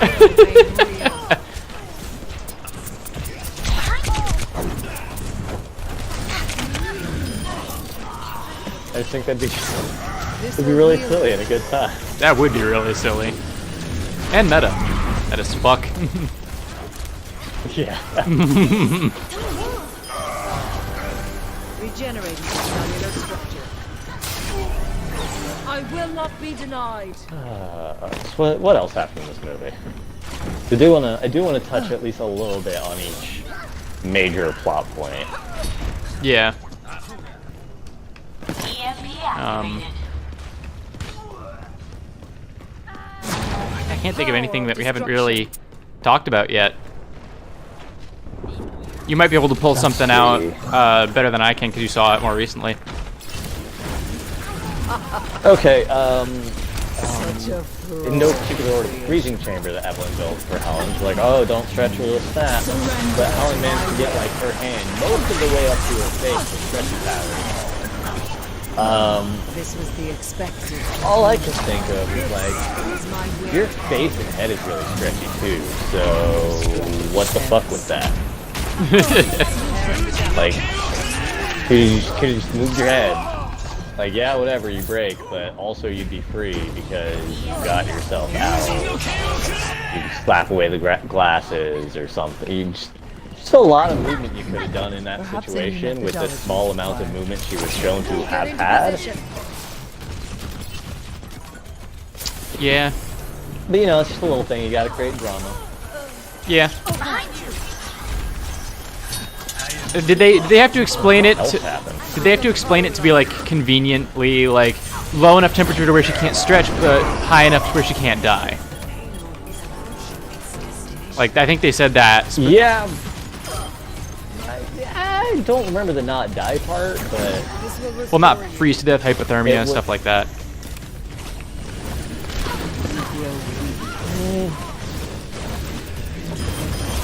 whatever.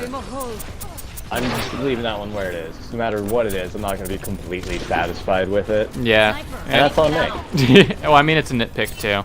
Just a small part. Small part of the hill. I mean, I think I said a little bit about. I think I said a little bit about this earlier, but like, the final fight was so powerful in the first one because of how meaningful it was, because it displayed how far the Incredibles had come as a family. And it really brought home the message of the movie really well. And this one didn't do anything like that. Oh, okay. Yeah, on multiple levels. It was pretty much just everyone does all the work to make Helen a badass who gets the bad guy. And Bob fucks up some more. Eventually they do it, and Frozone shows that he could bury an entire city block in snow. Yeah. Which, damn, good thing he's a good guy. Also, so much for needing to drink water to make ice. I know he did that in the fucking burning building. I know. He could do it with moisture in the air, and they were over the ocean. So. Yeah, I know. I thought it was funny. Yeah, that did cross my mind, and then I was like, oh wait, no, I'm just dumb. They explained it. Let's see. It was. Oh god. Oh right. When she was talking about oxygen deprivation, it's like you just get sillier and sillier until you don't live anymore. And I'm just like, they straight up showed several superheroes and Syndrome get pulled by their throats into jet turbines. But yeah, you're gonna be silly till you don't breathe no more. And then, like, how was she even slightly okay enough to be sound of mind to do what she did? Like, unless she was faking it, but like, it's not clear that she had the presence of mind to be faking it. It's just kind of like a gotcha moment where it's like, you gotta trust that Mrs. Incredible is just badass enough to not be affected that much by low gravity situations. Or low oxygen situations. I do agree with that, but also it's sort of oh god, what am I trying to say here? What am I trying to say here? Right. It could be one of those last, put everything you have into this one-shot moment. So since that's like largely my decision-making process, like something's intimidating to me and I can't do it, and I try to do it and I won't do it, and I try to do it until I stop thinking about it and it just happens. So that's kind of how I viewed that. But I could definitely see where you're coming from too. So I guess this is like my flip side of the Void things.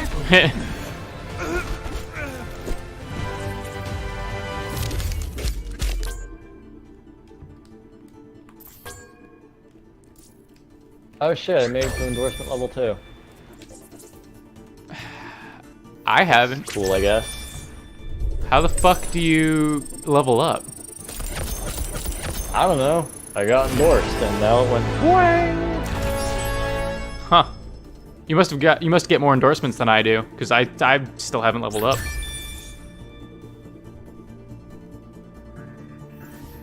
I did get like 17 in one match.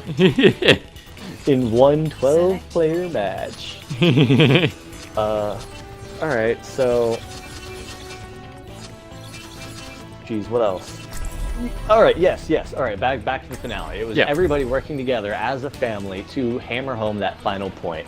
Whereas this one was... everybody has their moment to show what they learned, but it isn't cohesive and it doesn't all serve the same goal. Yeah. Like but Violet learns responsibility in that that being a part of something more than herself is equally important when it means taking care of Jack and making sure he's safe, which is a stretch because I'm trying really hard to put some meaning onto that.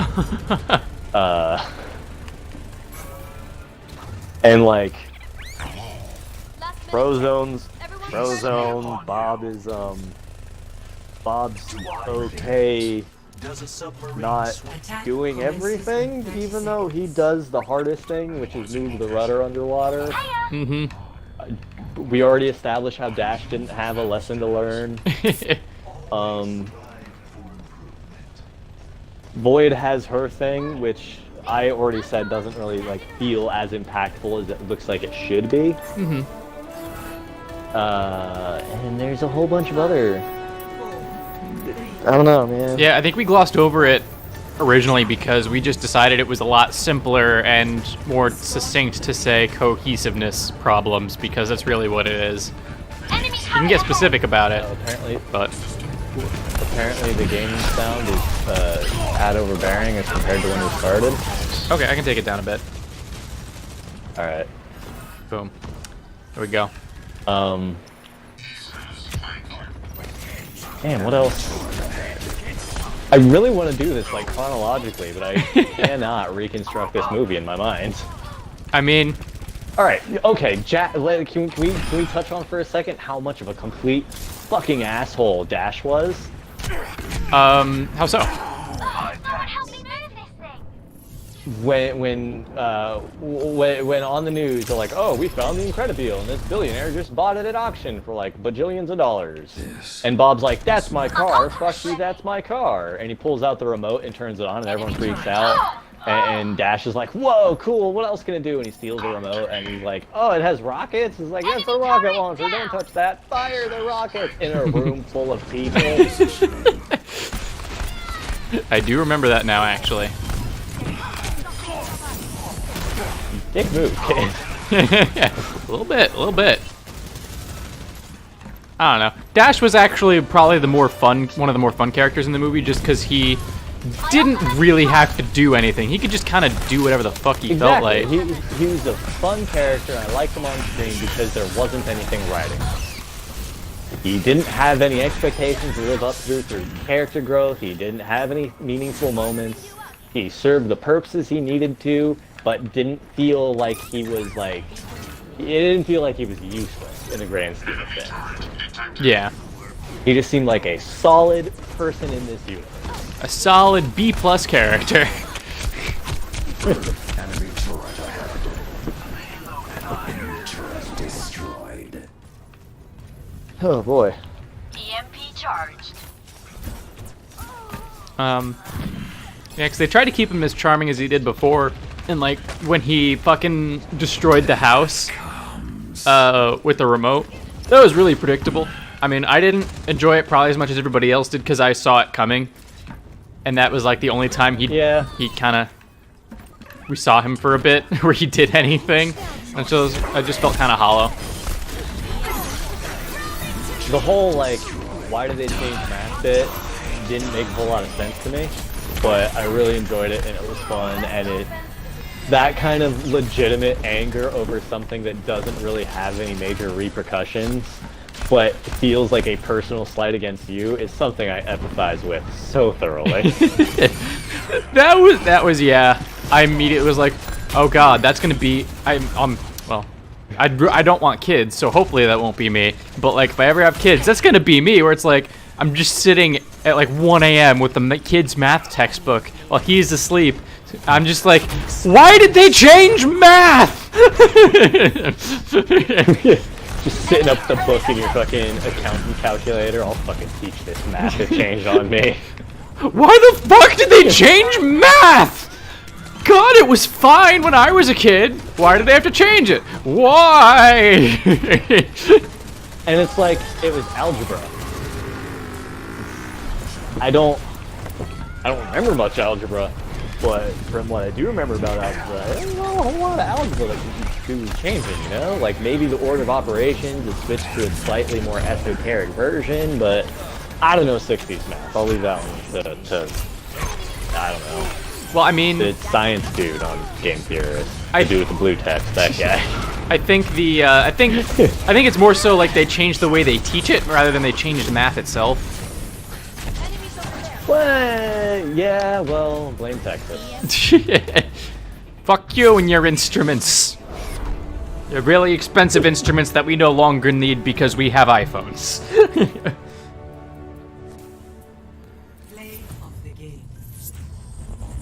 Hey, commendation, I don't know why.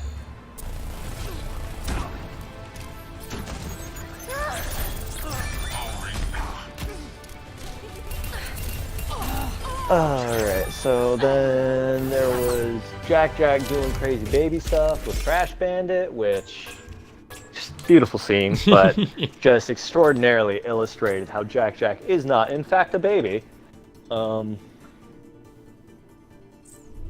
Oh, it's Jack's laser eyes with the pew pew pew. Oh my god! Pew pew pew That pew was pew just such pew. a pure good, like, you know, whoever wrote that like joke in was just like, he wanted to feel that fulfillment from his childhood. Like that person was just like, it would make me so happy. These fire lasers going pew pew. Well, I feel like it was definitely something that like they were at a brainstorming meeting. They're like, guys, we just have to find something. It's been a long day. What do you got? And some guy was like, what if you we got the laser eyes, right? Okay. What if you took the baby and like you fire his laser eyes like a gun by going like swinging him around and going pew pew pew pew, and every time you say pew he lasers, and like everybody immediately like cracked up laughing, and he's like, oh, you like that, and like it just became a running joke, and they're like, no, that's going in the script, that's great. And I like it because on top of that, since it's so like pure and innocent and childlike, it makes sense that Jack would respond to it to activate his power. Yeah. Ugh. Because he's just like, yeah, this is fun, I can do lasers.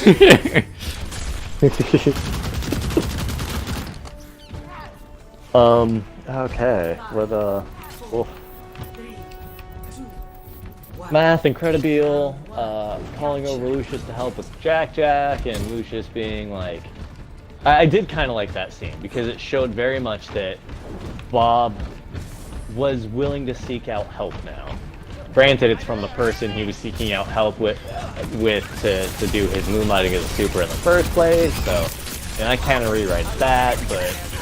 whatever.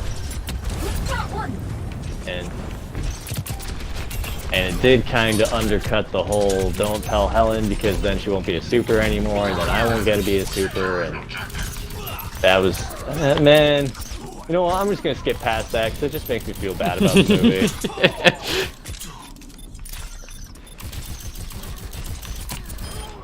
Woo, baby, got that Genji. I earned that kill. Sorry. Me and Genji just had a duel of fates. Bapa ubapa. Now show them. Like, it's definitely after we've had this discussion, I want to see this movie again. And now that I can actually focus on it, I would be able to really cement that opinion. I doubt I'd change on anything, but it would still be nice to be able to be like, yep, okay, that, yep, okay, that, you know. I would like to know what to look out for, like little things, you know? Yeah, and that's why I'm actually... I loved the movie. It was an enjoyable time, and I loved the experience I had watching it in the environment I was watching it in. But, like, I want to know more fun little things, because I feel like the baby pew pew pew is one of the small moments of in-universe cohesiveness that I feel the movie lacks. So if other people found anything, and I'm sure that they have, I'd want to know about it so I could go back and see it from that different perspective. Call back to the main theme. Or one of the five. This heroic brass, it's great. Love me some heroic brass.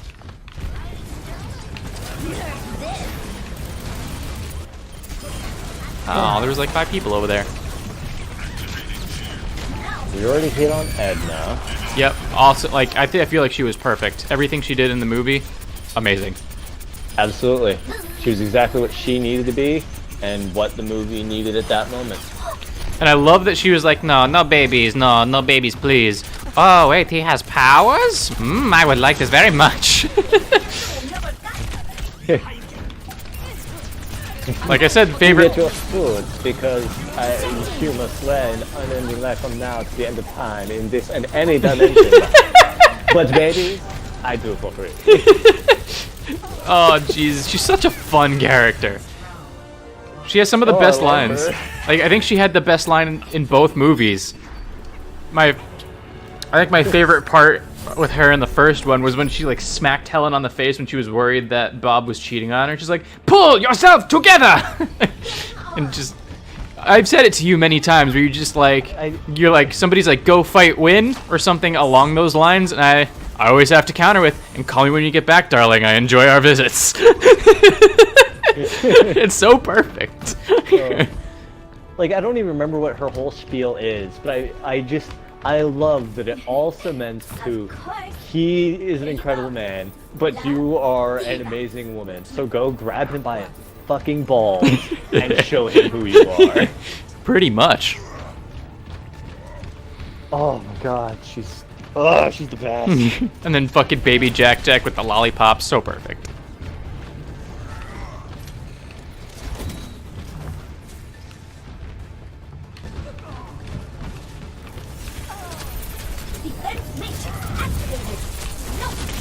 I don't get snipped. Alright, yeah, what else do we have going? Ooh, I don't know. Alright, so we get that was the Edna bit. The whole Gilbani suit thing seemed dumb. Gilbani suit? It was, yeah, Giorgio Armani, whatever the fuck Helen's suit designer's name was. Oh. It was literally just so it could tear and they could give her back her original suit, and that was just dumb when she could have just wore the suit the whole time and they put a camera on it. But it was like, oh no, I don't have to be the only good person. I can be the good person with everybody else before she goes out and is the only good person. Yeah, I mean, I did like the design of her new suit, though. That was pretty cool. Honestly, when she showed up with Frozone and Mr. Incredible in the classic suits, and then I saw the Fuck Me boots, I was like, oh. I did not notice Oh, those. the sparkly candy painted red boot. Oh my god, with the fucking glitter white. I did notice. Her old suit was damn in this movie. I mean, a lot of her was damn in this movie. Yeah, but I actually liked the damn in the old suit. It was damn and not damn. I did notice that her mask had that sparkly, glittery stuff you were talking about, but I did not notice her boots at all. Yeah, her boots and her gloves, and a little bit of her costume. Yeah, it felt kind of contrived to make her look all edgy and dark and modern, which I guess is also another slight of being like kind of against DC, where your heroes don't have to be dark and edgy; they can be bright and colorful. But if that's the case, why not just display that by making her bright and colorful from the beginning? And if you're a bright and colorful hero rather than a dark and edgy one, people will be more likely to respond to you positively from the get-go, which really undercuts the whole thing as well. The only context I can make sense of that color scheme is that Evelyn designed it because she's evil and wanted to subconsciously undercut their own positive PR campaign by making her look dark and edgy and thus more antagonistic to the public. So, I guess. It's definitely stretching. Oh, if I'm gonna say the out loud, it kind of makes sense, but I mean, I don't like having to do all the legwork for the movie in the costume design department. Yeah, like it makes sense, but it's definitely stretching. Defense matrix activated. Oh. Oh, meow. You clever bitch. Oh shit, they're winning. I've had like dead eye for the last 5 minutes. Yeah. I'm too young to die. And, like, I know this has nothing to do with The Incredibles, but can we just talk for a minute about how fucking dark and edgy the Teen Titans show looks? Or the Titan show, I guess? Oh, I haven't looked into it all. I saw one headline on my newsfeed that was like, first look at Robin and he stabs a guy in the face. Yeah, my professor put on a video in class. It was the trailer that DC released. Well, first of all, they're releasing it on their own DC streaming service that you have to pay for. Yeah, called DC Universe, which is the same name as their MMO, DC Universe. So that's not confusing. Yeah, and like fucking Robin steps on a guy's throat and says, "Fuck Batman." Alright, that's it. Oh, God, they're doing the fucking edgy, brooding. They ruined Raven. Like, yeah, she's sullen and dark, but like she's sullen and dark in a fun way. They made her look sullen and dark in the really stereotypical edgelord way. And she was a fun edgelord in the cartoon. Yeah. She was even a fun edgelord in the New 52 reboot in the comics. Yeah. I mean, I don't know. She had a about really cool like costume where it was like her cape was blue and like made out of feathers. Oh, that's awesome. Where she's like a raven. Yeah. Imagine that.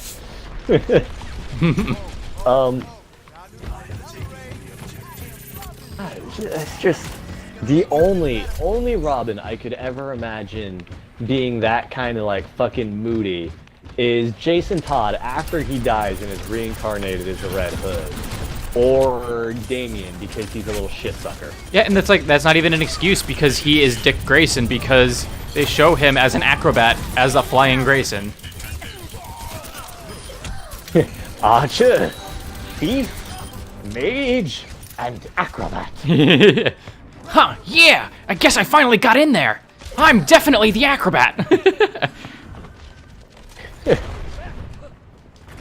I actually, you know what movie I might fucking go see? Is Teen Titans Go to the Movies.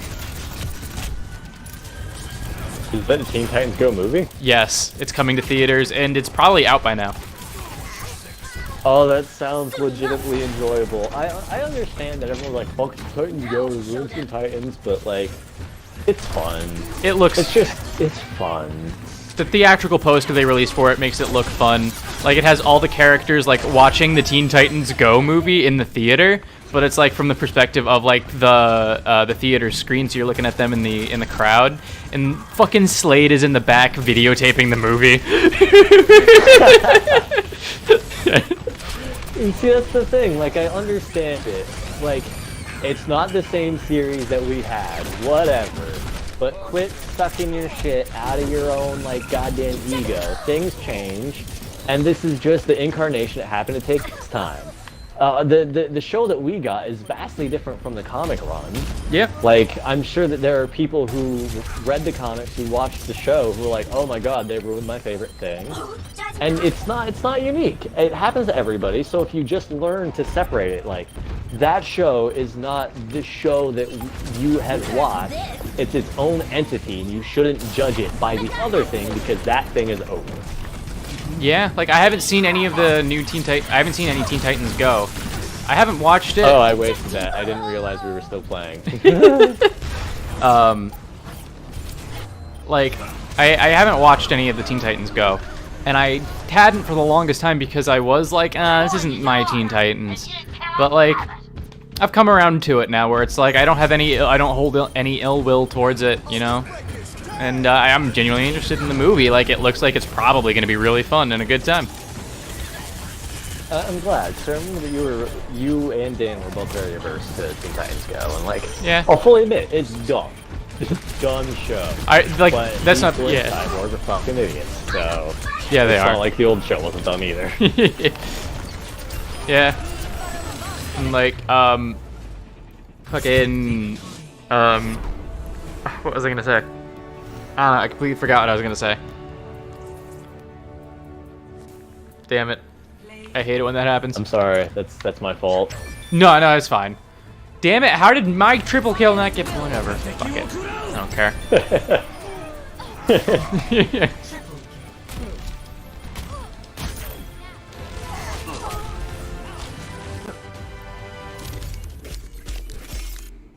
Damn, really? 50% of kills? I'll take that. Ugh.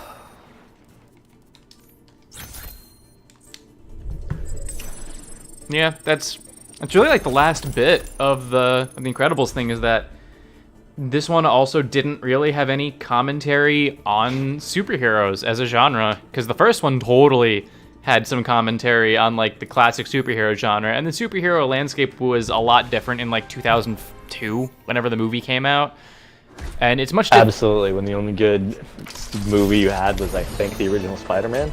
Yeah, like Sam Raimi Spider-Man had like just come out, and like the superhero movies have changed, and just superheroes have changed since then, and they could have actually, that would have been a more interesting. Oh my god, we just got the same Hammond spray. How do you know? So I'm watching the stream. Oh, I wasn't Hammond. I mean, I wasn't Hammond though. I don't know how I could have gotten the Hammond. Oh, you looked at my. Oh, okay. Never mind. Loot box. Loot box. What do you? I thought you meant like we earned his cute spray or something. No, how would that even be possible? I don't know, man. I don't know if I can know. Yeah. They're. Well, I mean, probably. I don't know. I never looked into the dissection of the old movie. It's been a long time since I've watched it, so I'll take your word for the commentary on the superhero genre at the time. However, I will also say that that whole screenslaver bit was really so heavy-handed. Yeah. And yeah. It's part of the sequence that you don't remember, so I can't really get too into it. It'll just be me paraphrasing. But it was a dick move, movie. Here we are in a movie, a form of entertainment, and like, I get it, it's the bad guy, you're supposed to dislike them. But you're not seeing the bad guys say this with their own voice. You are at most seeing a mask-wearing, hypnotized representation patsy of the bad person say these things. So we don't get that straight one-to-one on it, and even then, for more than half of that narration, it is completely, like, there is no physical representation. It is narration.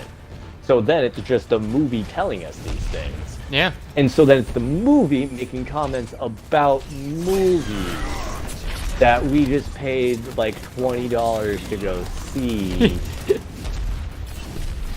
And like you said about Disney properties, superhero genres and adventure.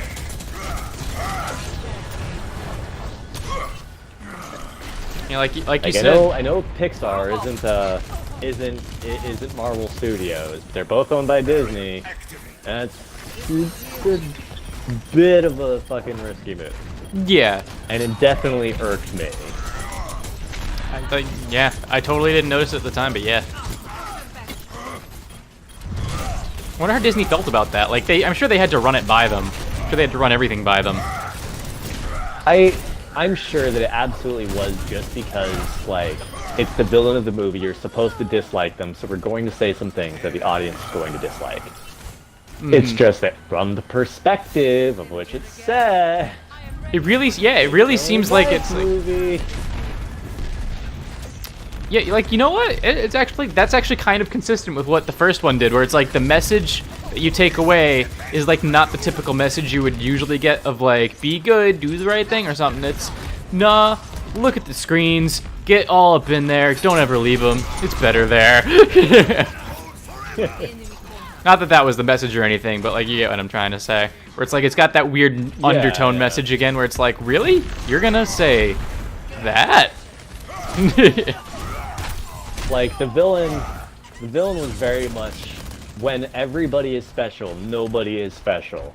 And the heroes are like, we're special because we're special, and that makes us special. But then everybody's special, so nobody's special. And this one's like, don't hide yourself in fantasy.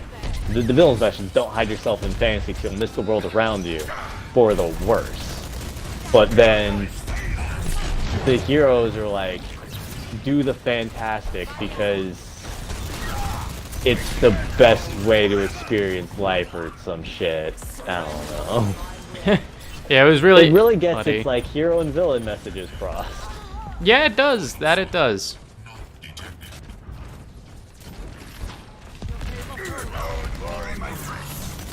Messaging is very muddied.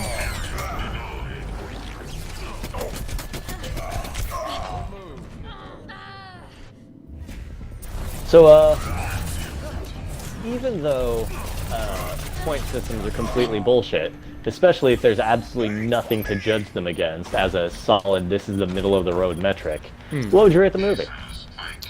Well, that's interesting, because, like, I don't, like, for everybody listening, I don't have a conventional rating system. Like, I thought of one a while ago that I usually stick to it, because I actually just like how it works. A lot of people usually rate things that they like between a 7, 8, or a 9, because that's what they're taught is good throughout, you know, the entirety of their life. You know, an A is a 90, a B is an 80, and you're not good unless you get at least a 70.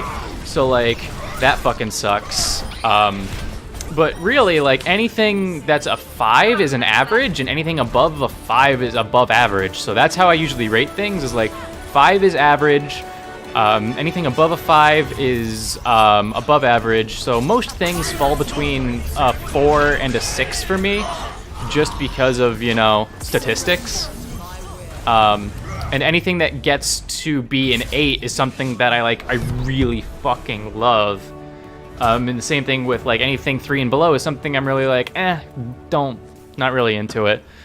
And after only having seen it once and then having this discussion, I'd probably rate it between a 6 and a 7. Leaning towards 6. Alright. Between a 6 and a 7, leaning towards 6. And I think that's the best way I can describe it. That's how we do. Okay, alright. I would probably rate it... I'm very much the same thing. Your average FPS dude bro shooter is going to be 5, 4, or 6, never anything more, unless it's fucking amazing. Yeah. Like...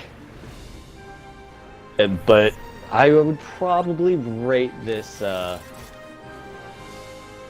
hidden picture painting out of 10. So you're going pro Jared rating style? It's really, it's really cool, and you'll find something hidden if you look deep enough, but you're probably going to hurt your eyes and strain them if you don't just sit there and enjoy the pretty colors. Guy, you know, there's plenty of rating systems I've seen in my day. Nothing is as elegant as Pro Jared's rating system, and I have to hand it to him. Oh my god, it's so fucking... he has refined that thing. It is an art. Yeah, it really is. Like, I would totally use it if I didn't have hangups about totally stealing it from him. Right? I mean, honestly, though, I'd probably say about the same. This movie's about a 6 to a 7. Like, it's good, it's above average. I haven't seen the original. I'd probably rate the original for the 7 to 8. I don't know if that would hold up. I'd have to watch it again. I might go as far as 9 if it ends up being better than I remember it. But I think this movie is like a solid 6 to 7 range. It was good. It was above average. It was a fun time. I enjoyed what I watched, but it wasn't amazing. It wasn't special. It wasn't. It had too many hang-ups. It never really grabbed me the whole way through. There were always little moments that kind of just pinched me, and I'm like, well, why is that kind of like that? Mm-hmm. Or, well, why is this person doing that thing when that doesn't make sense for them based off of like what we already know about that character? Things like that. Yeah. Very much so. It wasn't incredible.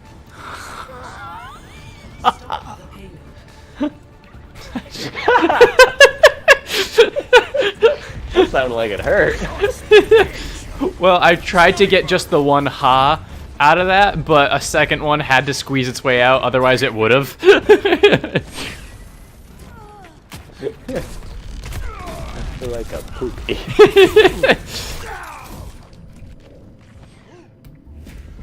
Yeah, like, just like, it definitely wasn't amazing like I see a lot of people saying. And like, I generally tend to agree with, like, Chris Stuckman's reviews. And, like, I think his was the first one I watched after I saw the movie. And he was ecstatic about it, and he was like, this movie deserves an A. And I'm just, like, sitting here like, he just essentially rated that movie a 9 out of 10. Oh my god. That is way too much credit he is giving that movie. And just in my opinion. In our opinions, not yours.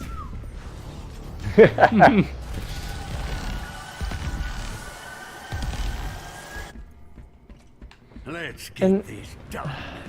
Come get Yeah, I don't know. It feels like they could have told this story with any characters, honestly.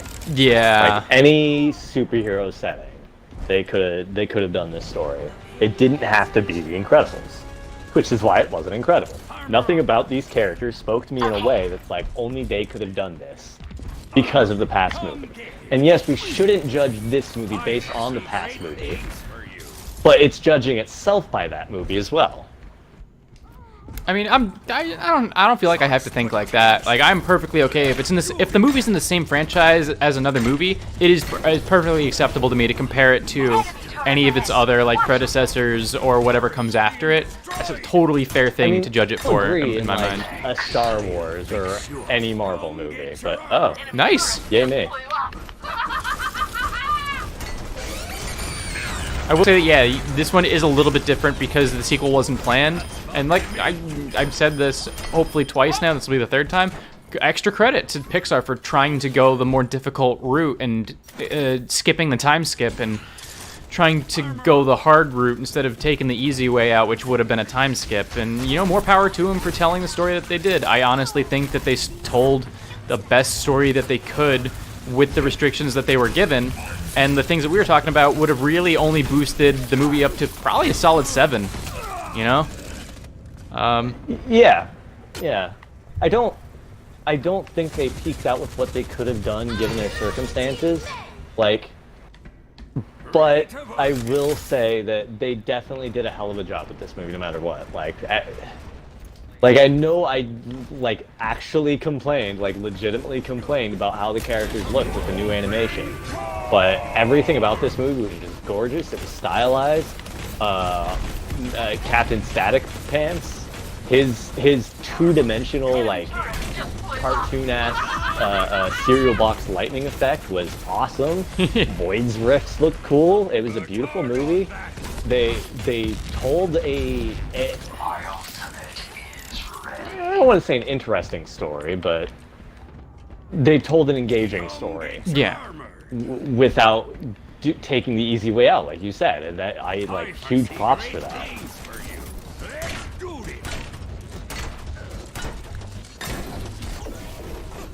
Oh, I forget how we got off on that. I don't know. Alright then.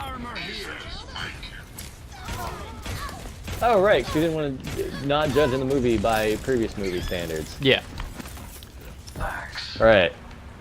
I don't know, I give this movie more leeway because it wasn't planned like you said.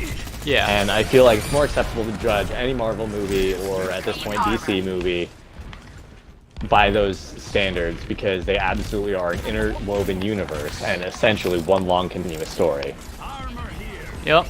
So then you like absolutely have to judge it with the previous ones in mind, but it's just so difficult and impossible to separate this movie from the last one and make it its own beast, which I feel like it should be, because all the memorable parts of the movie to me have nothing to do with the last movie. But then thinking about it, every problem Violet had stems from the last movie. And is she a lot of what you liked about the movie?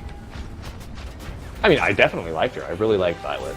She isn't a lot of what I liked, but she was definitely one of my favorite characters. Like, my second favorite character, I think, in a sense. Yeah. Damn, that Reaver! Yeah, she's my second favorite character after Trash Bandit. Oh, that fucker... Aha, he might not have stolen my kill. Yeah, yours was a turret, though, too. Yeah, I know. That's what I'm saying, Mike.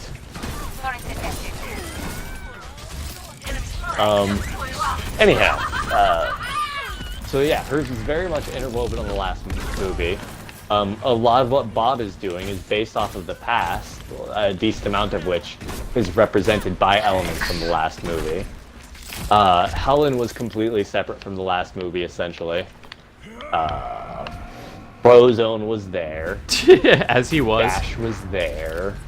You know what I'm grateful for?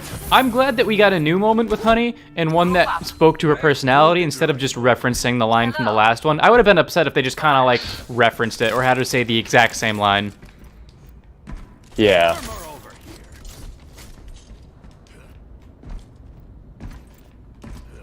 I agree. That's good.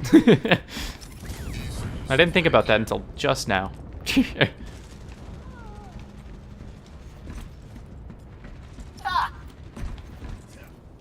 My ultimate is ready. You know what this discussion did get me excited for. It makes at the it very feel end, like though. she's consistently sassy and not just like that wasn't just the one time she showed him up. Yeah. It's also good that they just kind of created a character that was believably sassy in all circumstances. It's like, Yeah. Like if you like, she's definitely a character. Like if you told me that she was like that all the time, I'd believe you. Absolutely. And by doing it 2 times in a row, it just cements it. Like if they flubbed the line on this one, it would have been like, oh, I guess she just isn't as fun as we thought. Yeah. Let's get this. But now, since she's done it twice in a row, if the third one kind of flubs, it'd be like, oh, well, maybe Honey was having a bad day. Maybe she didn't want to be sassy. So you had a Maybe bad what she had to day. say was actually important.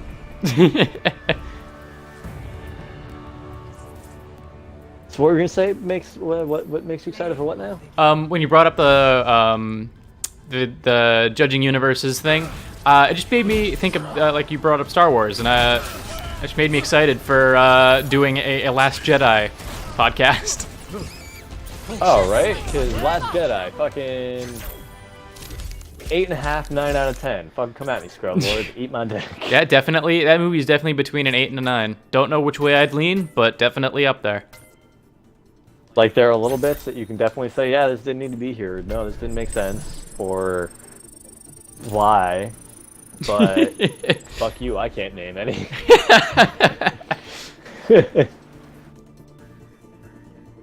I mean, Rose's stupid punch you in the beautiful face, but we talked about that one time, and we'll likely talk about it again after I rewatch The Last Jedi, and we do that podcast. Yeah, you definitely need to get it on Blu-ray. Like when you have the money and the time. I mean, it's on Netflix, like you said. Oh. I'll just watch it there. Fuck yeah, I forgot it's on Netflix. I'm the one who told you about that. That's sad. Yeah, you did. My memory isn't the best. And since it's on Netflix, I don't have to see it in a theater. My ass is gonna take notes, bitch. Hells yeah. I don't know if I'll ever finish that like written review site that I have, but it's there if I ever want to.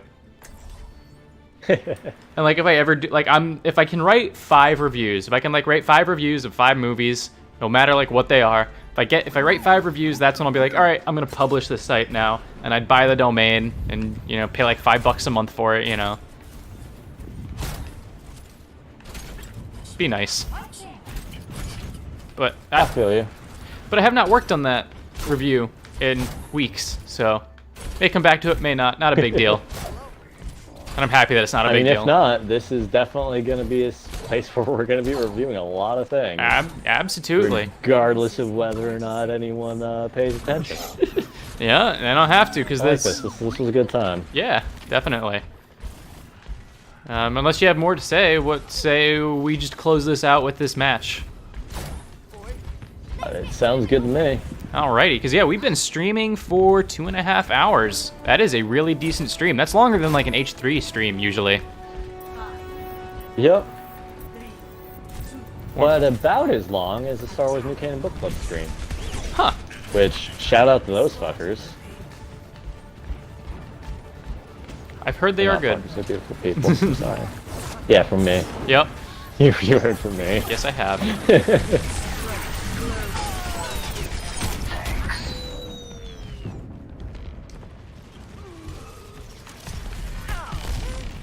So if you don't mind me asking, did we get anybody passing by? Passing through? One, I think. Huh. I mean, no comments, but No comments? yeah, we got a little person-rooney. Coolio. It's not just yourself, is it? Because it totally counts yourself as a viewer. There was a number 2. And actually, something I was curious about is like, how many like just base podcasts do you want to try to do? Because like whether like people watch or not, I was thinking 100 is a good number to shoot for. Oh, dude, I could do this forever. Yeah, like I want to do at least 100, and if we're like one of us isn't having fun after the 100th podcast, that's where we'd end it. But like, Dude, just fucking. See, this I could do this forever because it's intrinsically different from Let's Plays where you're not trying to be entertaining. We're just fucking talking about our opinions on shit. oh yeah, And I never shut the fuck up when I'm talking about my opinion. You know this. very much. I can't wait until we like get comfortable doing it, just cause, or not get comfortable doing. Cause I mean, this was actually pretty comfortable once we got into it. But just like, Yeah, I feel if there's any uncomfortability to be had, it's if we actually garner an audience. yeah, but like we joke around a lot more than this normally. And I can't wait till like there's just more of that shit happening, and we should totally just have chill podcasts sometime where we just like talk about random shit, like no topic in mind, just have a chill podcast series. I'm down for that. Because you know sometimes we just exhaust everything. There'll definitely be times we just exhaust everything that you want to talk about, and then just might have a chill podcast because like it's not always a person that you know H3 has in their podcast. Sometimes they just do top of the week.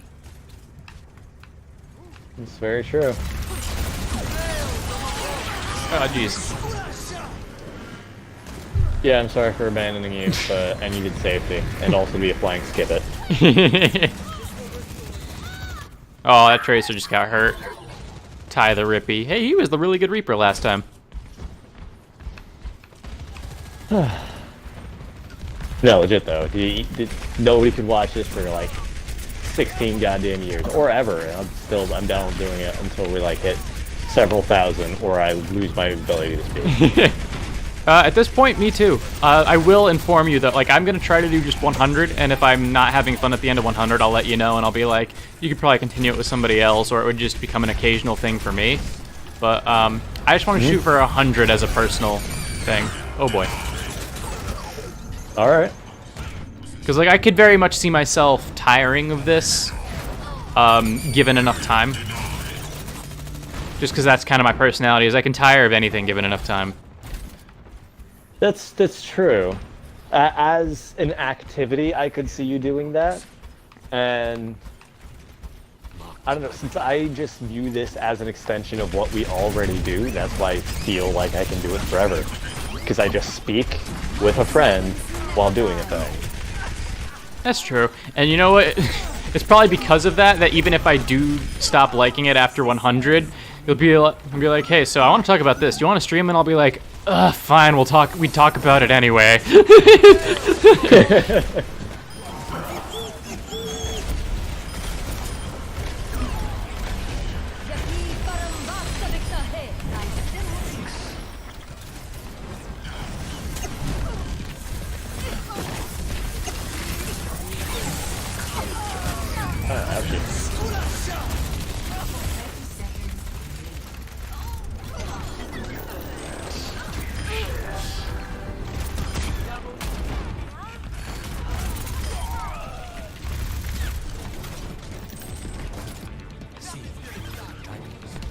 Oh, I got trapped. That's embarrassing when I don't fall. I mean, you have a big hit area, so you can get trapped pretty easy.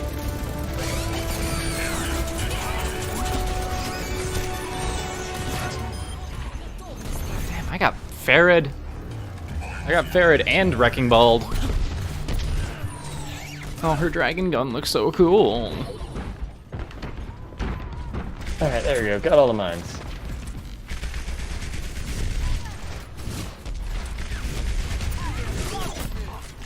I'll be honest, I cannot remember any match we've played except for that one where I got played. The only other one that I really remember is the fucking one where I got a triple kill with Diva's ultimate by sending it through the window at the Lijiang Tower. Oh, I also remember Rialto, where I got a triple headshot as Widowmaker and then didn't get play of the game. Oh, I didn't even know that happened. That sucks. Yeah, I posed for it and everything. Damn. At least that'll be a personal highlight. I hope. If it doesn't get, I mean, yeah, this game kind of is iffy about personal highlights. Oh no, I remember the one at Blizzard World. Blizzard World was a fun one. I don't remember. I remember walking around with Reinhardt, I think. That could have been earlier today.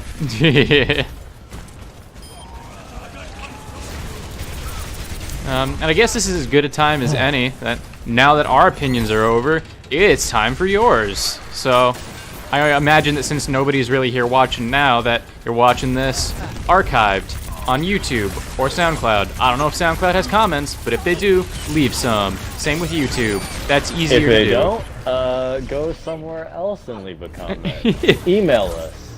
Don't do it, we won't answer. Also, they don't know what our email is. But that's giving them too little credit.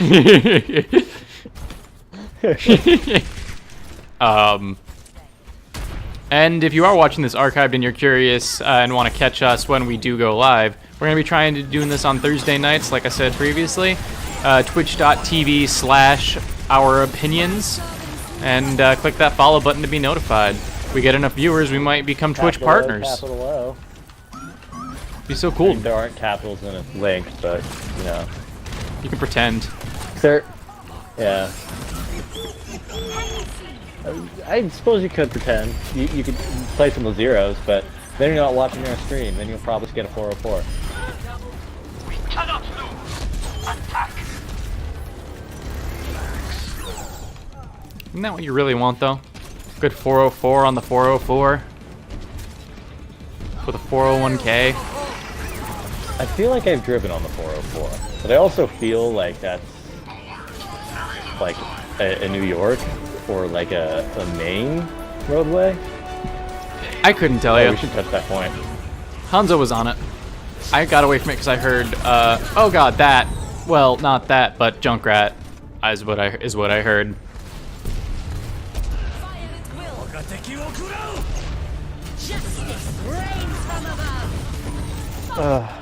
And then just something random.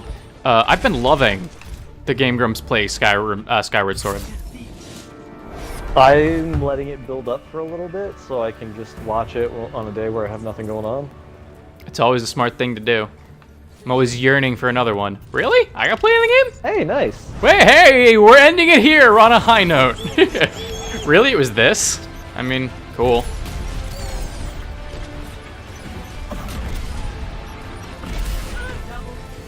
It looked impressive to me.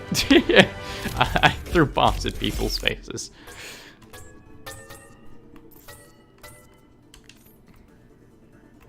Alright, well, have a good night / day / week / year, everybody. Yeah, and hopefully we'll see you back here tomorrow for more. Are we doing this tomorrow? We're gonna do. I'd like to do it tomorrow. It is a Thursday. Absolutely. We're probably gonna be talking about Sea of Thieves, and we could probably go easily 4 hours for that one. So we might not even get to all of it. We need to clear our fucking schedule for that shit. Yeah, and like, oh man, like this is 4 or 5 days before the new DLC is gonna drop, or the new update is gonna drop for it. You know what? Do you want to push it off to next Thursday? Because I do want to get my hands on that DLC. 'Cause they might change around a couple things that could alter. Because that is literally like 3-4 days before it drops. Yeah, I mean, honestly, I'm down to do it tomorrow, if for no other reason than it's preserving our thoughts the way the game is now, and it'd be super interesting to see how many complaints stay the same or get worse with the update. More likely get worse, considering their track record. That's Every death comes true, but I also feel like doing it later might put us in an inherently good mood, given the new boat, ? I hope. Please don't make us go through a quest to get that shit. Oh, that's another thing. While we talk about it, we could be doing the quest, giving live feedback on what the fuck we think about it. I mean, let's see, what day is the 31st? It wouldn't happen to fall on a Thursday, would it? Incoming in 30 seconds. No, it's Tuesday. It's Tuesday. It's Tuesday, yeah. Yeah. Actually, And that would be... yeah, honestly, the second would work really good for me because I'll get situated, I'll have a better connection. Yeah, and honestly, I would like to try doing the event a few days after it comes out, so I don't want to play it immediately when it comes out, because we've done that every single time so far, and it's... I need to see the other side of the coin. Done poorly. I need to see the other side of the coin. Because I've heard it's bad, but, Yeah. you know, need to confirm. by the dagger. We could still do something tomorrow. We could talk about Overwatch or something. I don't know. I can watch The Last Jedi tonight. You totally can.